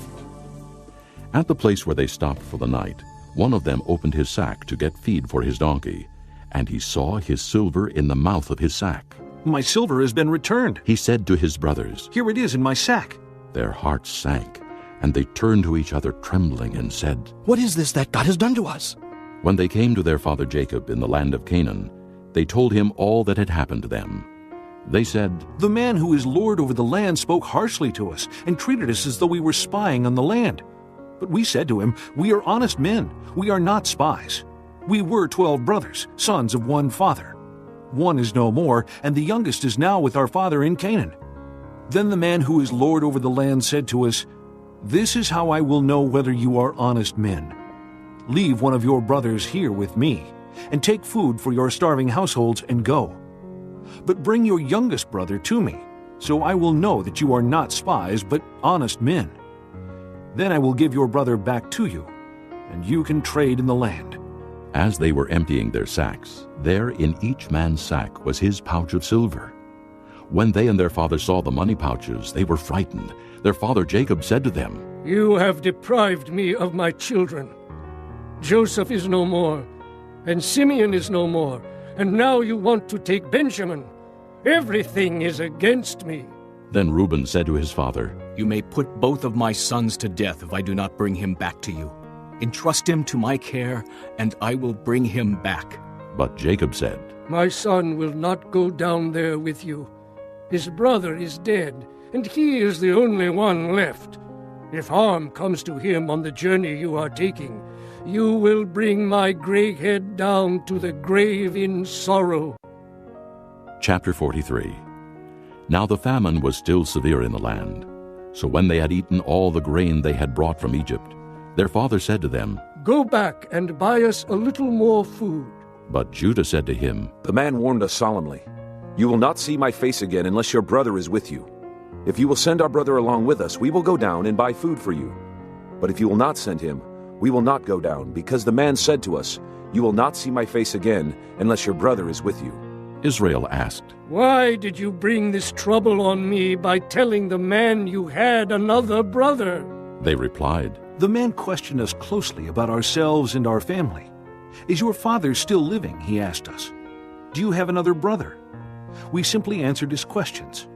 How were we to know he would say, Bring your brother down here? Then Judah said to Israel his father, Send the boy along with me, and we will go at once, so that we and you and our children may live and not die. I myself will guarantee his safety. You can hold me personally responsible for him. If I do not bring him back to you and set him here before you, I will bear the blame before you all my life. As it is, if we had not delayed, we could have gone and returned twice. Then their father Israel said to them, If it must be, then do this. Put some of the best products of the land in your bags and take them down to the man as a gift. A little balm and a little honey, some spices and myrrh, some pistachio nuts and almonds. Take double the amount of silver with you, for you must return the silver that was put back into the mouths of your sacks. Perhaps it was a mistake. Take your brother also, and go back to the man at once. And may God Almighty grant you mercy before the man, so that he will let your brother and Benjamin come back with you. As for me, if I am bereaved, I am bereaved. So the men took the gifts and doubled the amount of silver, and Benjamin also. They hurried down to Egypt and presented themselves to Joseph. When Joseph saw Benjamin with them, he said to the steward of his house, Take these men to my house, slaughter an animal and prepare dinner. They're to eat with me at noon. The man did as Joseph told him, and took the men to Joseph's house. Now the men were frightened when they were taken to his house. They thought, We were brought here because of the silver that was put back into our sacks the first time. He wants to attack us and overpower us and seize us as slaves and take our donkeys. So they went up to Joseph's steward and spoke to him at the entrance to the house. Please, sir, they said, we came down here the first time to buy food. But at the place where we stopped for the night, we opened our sacks, and each of us found his silver, the exact weight, in the mouth of his sack. So we have brought it back with us. We have also brought additional silver with us to buy food. We don't know who put our silver in our sacks. It's all right, he said. Don't be afraid. Your God, the God of your father, has given you treasure in your sacks. I received your silver. Then he brought Simeon out to them. The steward took the men into Joseph's house, gave them water to wash their feet, and provided fodder for their donkeys. They prepared their gifts for Joseph's arrival at noon, because they had heard that they were to eat there. When Joseph came home, they presented to him the gifts they had brought into the house, and they bowed down before him to the ground. He asked them how they were, and then he said, How is your aged father you told me about? Is he still living? They replied, Your servant our father is still alive and well. And they bowed low to pay him honor. As he looked about and saw his brother Benjamin, his own mother's son, he asked, Is this your youngest brother, the one you told me about? And he said, God be gracious to you, my son. Deeply moved at the sight of his brother, Joseph hurried out and looked for a place to weep. He went into his private room and wept there. After he had washed his face, he came out and, controlling himself, said, Serve the food. They served him by himself, the brothers by themselves, and the Egyptians who ate with him by themselves, because Egyptians could not eat with Hebrews, for that is detestable to Egyptians. The men had been seated before him in the order of their ages, from the firstborn to the youngest, and they looked at each other in astonishment. When portions were served to them from Joseph's table, Benjamin's portion was 5 times as much as anyone else's, So they feasted and drank freely with him. Chapter 44. Now Joseph gave these instructions to the steward of his house. Fill the men's sacks with as much food as they can carry, and put each man's silver in the mouth of his sack. Then put my cup, the silver one, in the mouth of the youngest one's sack, along with the silver for his grain. And he did as Joseph said. As morning dawned, the men were sent on their way with their donkeys. They had not gone far from the city, when Joseph said to his steward, Go after those men at once, and when you catch up with them, say to them, Why have you repaid good with evil? Isn't this the cup my master drinks from and also uses for divination? This is a wicked thing you have done. When he caught up with them, he repeated these words to them. But they said to him, Why does my lord say such things? Far be it from your servants to do anything like that. We even brought back to you from the land of Canaan the silver we found inside the mouths of our sacks. So why would we steal silver or gold from your master's house? If any of your servants is found to have it, he will die, and the rest of us will become my lord's slaves. Very well then, he said. Let it be as you say. Whoever is found to have it will become my slave. The rest of you will be free from blame. Each of them quickly lowered his sack to the ground and opened it. Then the steward proceeded to search, beginning with the oldest and ending with the youngest. And the cup was found in Benjamin's sack. At this they tore their clothes. Then they all loaded their donkeys and returned to the city. Joseph was still in the house when Judah and his brothers came in, and they threw themselves to the ground before him. Joseph said to them, What is this you have done? Don't you know that a man like me can find things out by divination? What can we say to my lord? Judah replied, What can we say? How can we prove our innocence? God has uncovered your servant's guilt. We are now my lord's slaves, we ourselves and the one who was found to have the cup. But Joseph said, Far be it from me to do such a thing. Only the man who was found to have the cup will become my slave. The rest of you, go back to your father in peace. Then Judah went up to him and said, Please, my lord, let your servant speak a word to my lord. Do not be angry with your servant, though you are equal to Pharaoh himself. My lord asked his servants, Do you have a father or a brother? And we answered, We have an aged father, and there is a young son born to him in his old age. His brother is dead, and he is the only one of his mother's sons left, and his father loves him. Then you said to your servants, Bring him down to me so I can see him for myself. And we said to my lord, The boy cannot leave his father. If he leaves him, his father will die.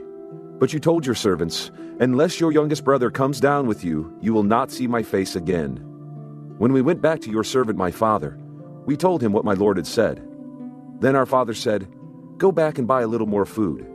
But we said, We cannot go down. Only if our youngest brother is with us will we go. We cannot see the man's face unless our youngest brother is with us. Your servant my father said to us, You know that my wife bore me 2 sons. One of them went away from me, and I said, He has surely been torn to pieces, and I have not seen him since. If you take this one from me too, and harm comes to him, you will bring my gray head down to the grave in misery.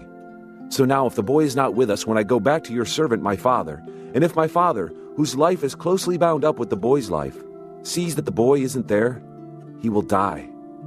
Your servants will bring the gray head of our father down to the grave in sorrow. Your servant guaranteed the boy's safety to my father.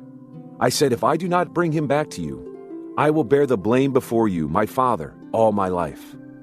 Now then, please let your servant remain here as my lord's slave in place of the boy, and let the boy return with his brothers.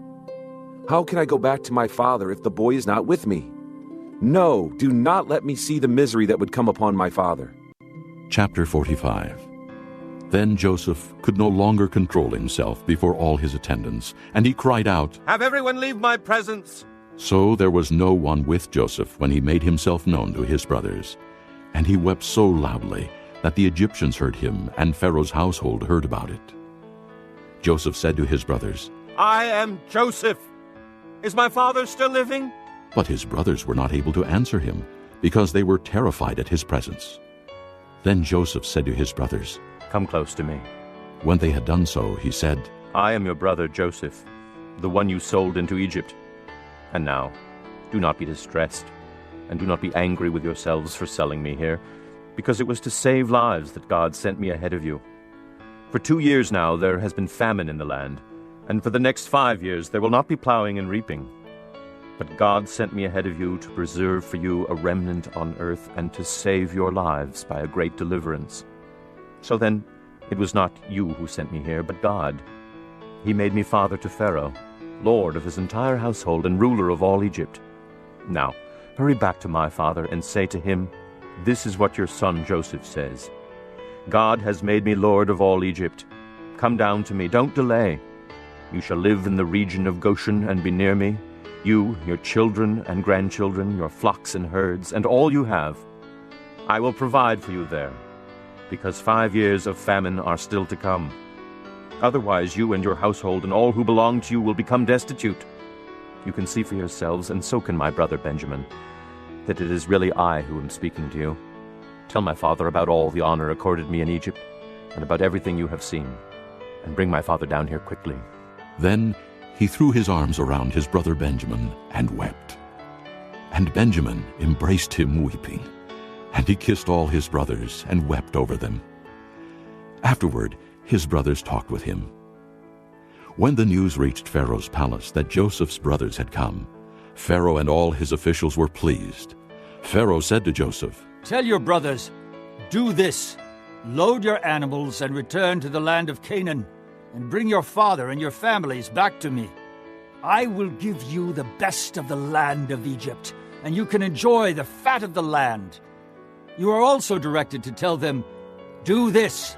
Take some carts from Egypt for your children and your wives, and get your father and come.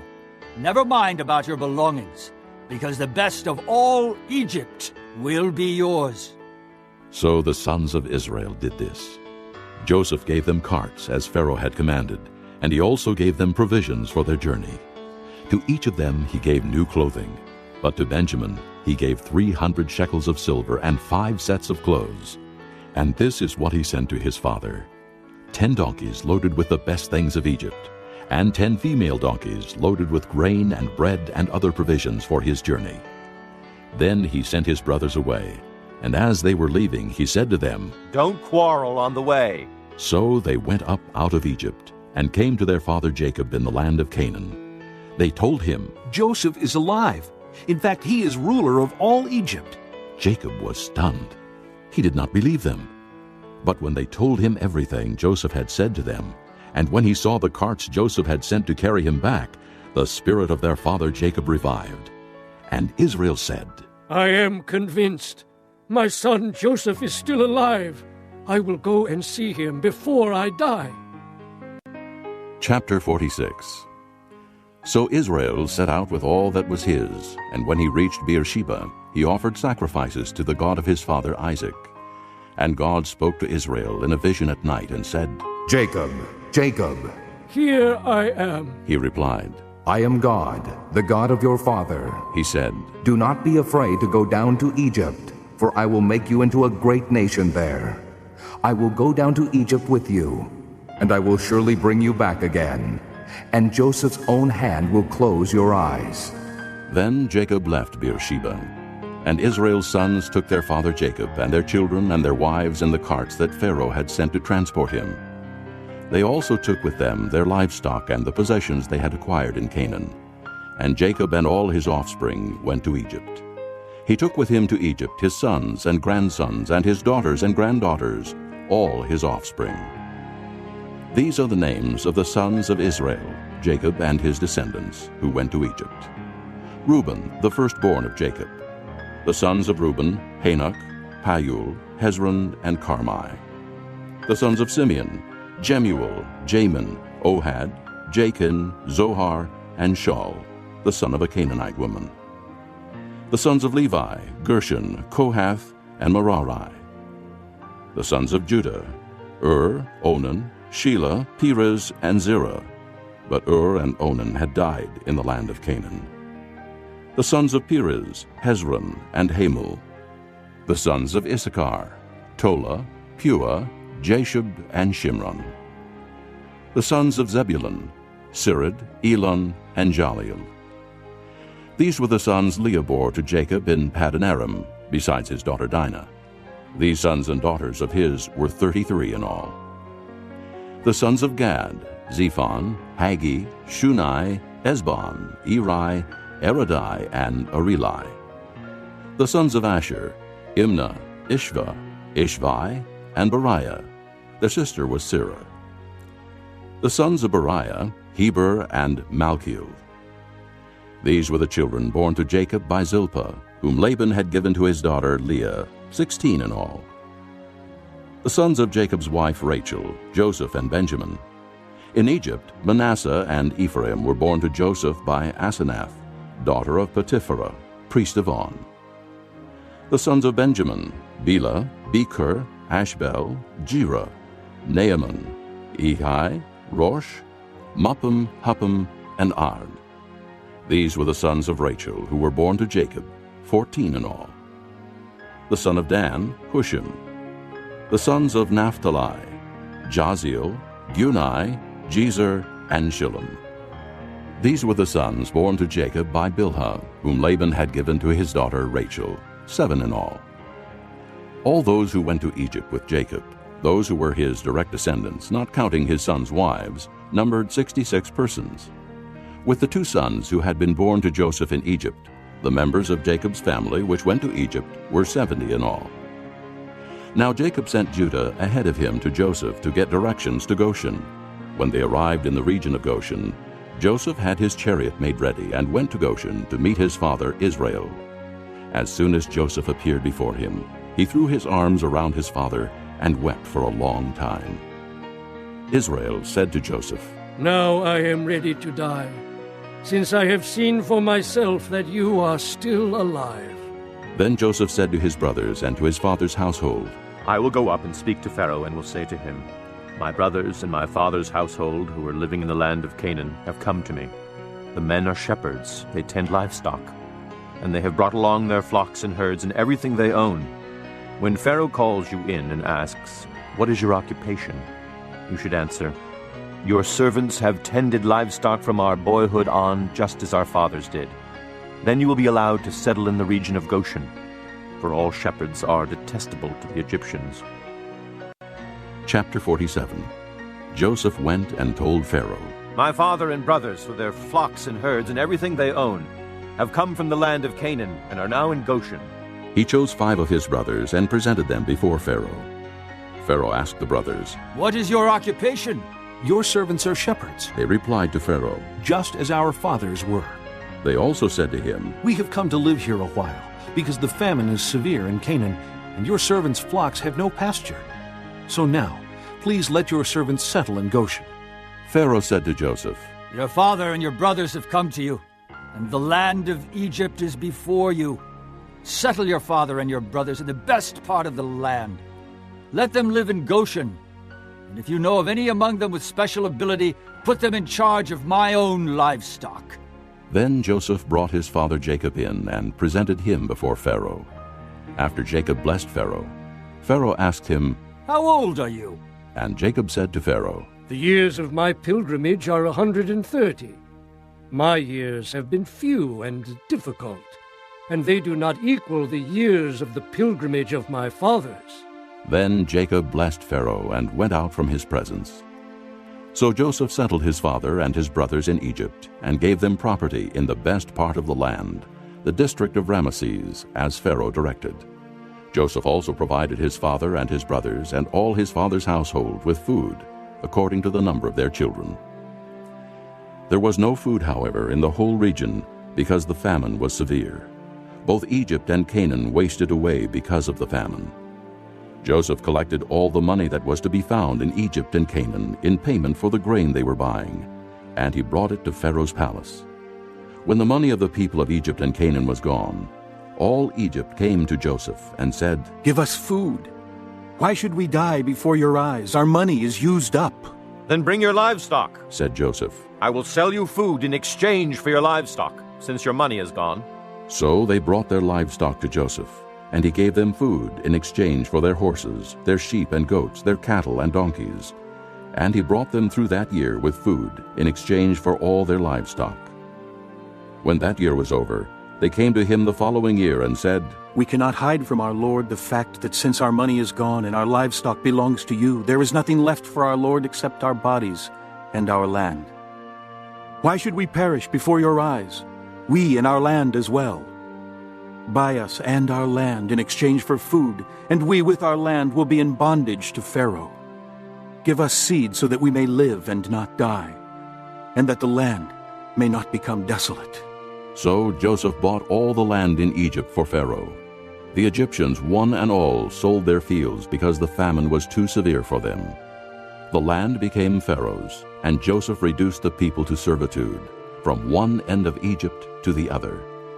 However, he did not buy the land of the priests, because they received a regular allotment from Pharaoh and had food enough from the allotment Pharaoh gave them. That is why they did not sell their land. Joseph said to the people, "Now that I have bought you and your land today for Pharaoh, here is seed for you so you can plant the ground. But when the crop comes in, give a fifth of it to Pharaoh. The other 4/5 you may keep as seed for the fields and as food for yourselves and your households and your children." "You have saved our lives," they said. "May we find favor in the eyes of our Lord. We will be in bondage to Pharaoh." So Joseph established it as a law concerning land in Egypt, still in force today, that a fifth of the produce belongs to Pharaoh. It was only the land of the priests that did not become Pharaoh's. Now the Israelites settled in Egypt, in the region of Goshen. They acquired property there, and were fruitful and increased greatly in number. Jacob lived in Egypt 17 years, and the years of his life were 147. When the time drew near for Israel to die, he called for his son Joseph, and said to him, "If I have found favor in your eyes, put your hand under my thigh, and promise that you will show me kindness and faithfulness. Do not bury me in Egypt.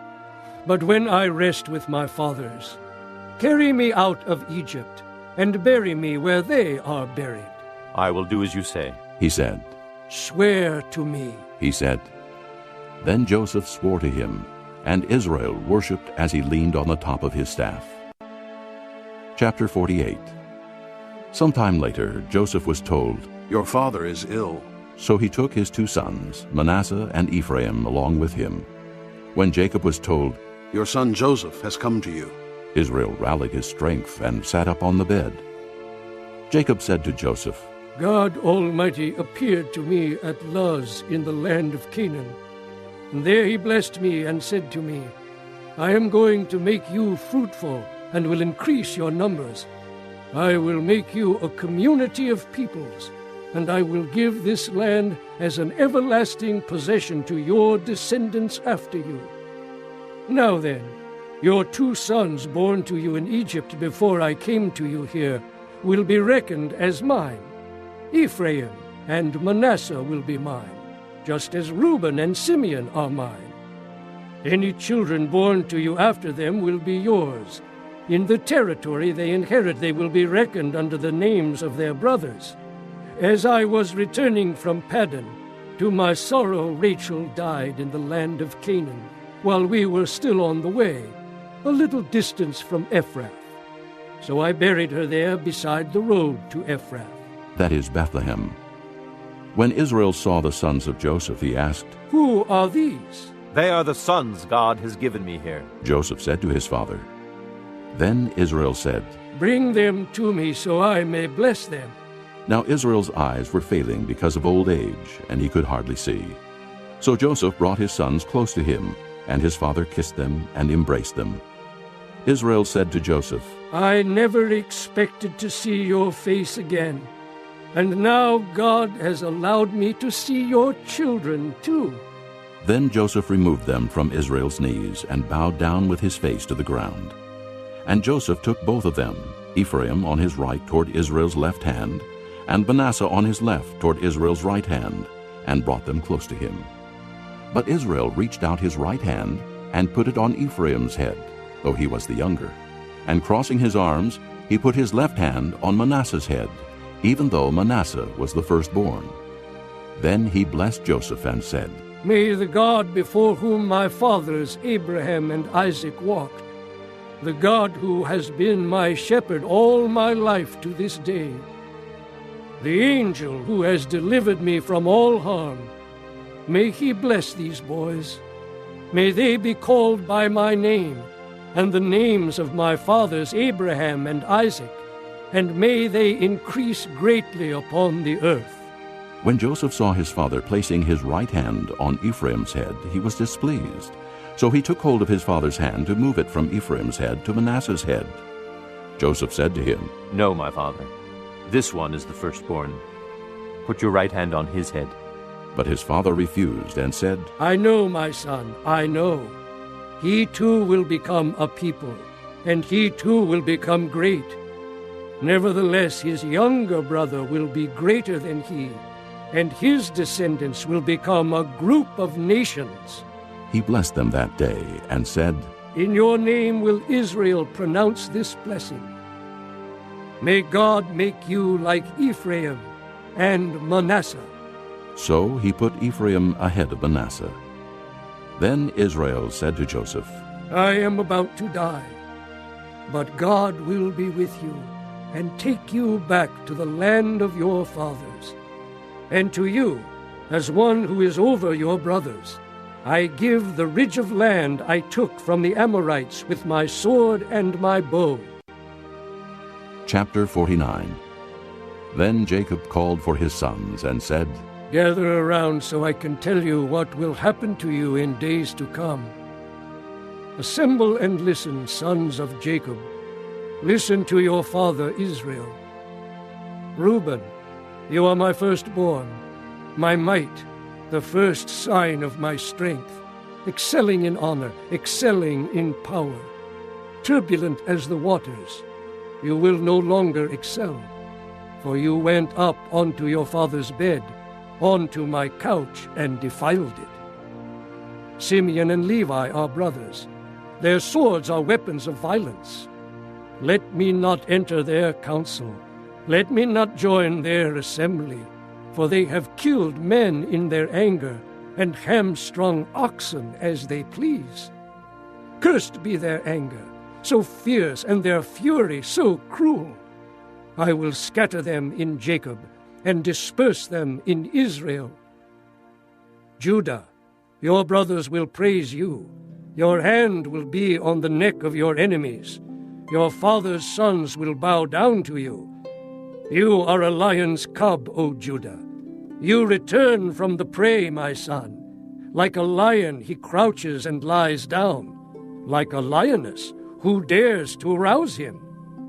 The scepter will not depart from Judah, nor the ruler's staff from between his feet, until he comes to whom it belongs, and the obedience of the nations is his. He will tether his donkey to a vine, his colt to the choicest branch. He will wash his garments in wine, his robes in the blood of grapes. His eyes will be darker than wine, his teeth whiter than milk. Zebulun will live by the seashore and become a haven for ships. His border will extend toward Sidon. Issachar is a raw-boned donkey lying down between two saddlebags. When he sees how good is his resting place and how pleasant is his land, he will bend his shoulder to the burden and submit to forced labor. Dan will provide justice for his people as one of the tribes of Israel. Dan will be a serpent by the roadside, a viper along the path that bites the horse's heels so that its rider tumbles backward. I look for your deliverance, O Lord. Gad will be attacked by a band of raiders, but he will attack them at their heels. Asher's food will be rich. He will provide delicacies fit for a king. Naphtali is a doe set free that bears beautiful fawns. Joseph is a fruitful vine near a spring, whose branches climb over a wall. With bitterness archers attack him.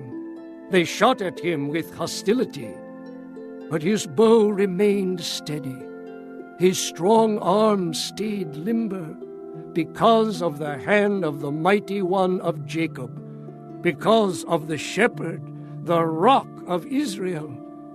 because of your father's God who helps you, because of the Almighty who blesses you, with blessings of the heavens above, blessings of the deep that lies below, blessings of the breast and womb. Your father's blessings are greater than the blessings of the ancient mountains, than the bounty of the age-old hills. Let all these rest on the head of Joseph, on the brow of the prince among his brothers. Benjamin is a ravenous wolf. In the morning he devours the prey. In the evening he divides the plunder. All these are the 12 tribes of Israel, and this is what their father said to them when he blessed them, giving each the blessing appropriate to him. Then he gave them these instructions. I am about to be gathered to my people. Bury me with my fathers in the cave in the field of Ephron the Hittite, the cave in the field of Machpelah, near Mamre in Canaan, which Abraham bought as a burial place from Ephron the Hittite, along with the field. There Abraham and his wife Sarah were buried. There Isaac and his wife Rebekah were buried. And there I buried Leah. The field and the cave in it were bought from the Hittites. When Jacob had finished giving instructions to his sons, he drew his feet up into the bed, breathed his last, and was gathered to his people. Chapter 50. Joseph threw himself upon his father and wept over him and kissed him. Then Joseph directed the physicians in his service to embalm his father Israel. So the physicians embalmed him, taking a full 40 days, for that was the time required for embalming. And the Egyptians mourned for him 70 days. When the days of mourning had passed, Joseph said to Pharaoh's court, If I have found favor in your eyes, speak to Pharaoh for me. Tell him, My father made me swear an oath and said, I am about to die. Bury me in the tomb I dug for myself in the land of Canaan. Now let me go up and bury my father, then I will return. Pharaoh said, Go up and bury your father, as he made you swear to do. So Joseph went up to bury his father. All Pharaoh's officials accompanied him, the dignitaries of his court and all the dignitaries of Egypt, besides all the members of Joseph's household and his brothers, and those belonging to his father's household. Only their children and their flocks and herds were left in Goshen. Chariots and horsemen also went up with him. It was a very large company. When they reached the threshing floor of Atad, near the Jordan, they lamented loudly and bitterly, and there Joseph observed a 7-day period of mourning for his father.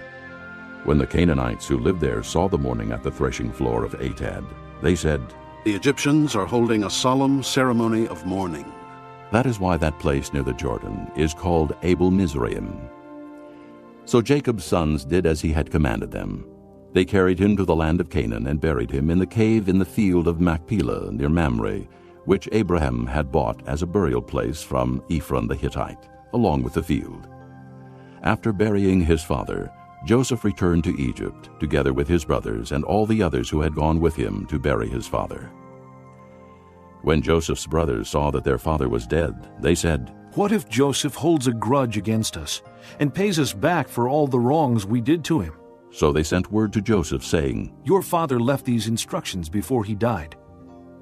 This is what you are to say to Joseph. I ask you to forgive your brothers the sins and the wrongs they committed in treating you so badly. Now, please forgive the sins of the servants of the God of your father. When their message came to him, Joseph wept. His brothers then came and threw themselves down before him. We are your slaves, they said. But Joseph said to them, Don't be afraid. Am I in the place of God? You intended to harm me, but God intended it for good, to accomplish what is now being done, the saving of many lives. So then don't be afraid. I will provide for you and your children. And he reassured them and spoke kindly to them. Joseph stayed in Egypt along with all his father's family. He lived 110 years and saw the 3rd generation of Ephraim's children. Also the children of Machir, son of Manasseh, were placed at birth on Joseph's knees. Then Joseph said to his brothers, I am about to die. But God will surely come to your aid and take you up out of this land, to the land he promised on oath to Abraham, Isaac, and Jacob. And Joseph made the sons of Israel swear an oath and said, God will surely come to your aid, and then you must carry my bones up from this place. So Joseph died at the age of 110, and after they embalmed him, he was placed in a coffin in Egypt. This concludes Disc 3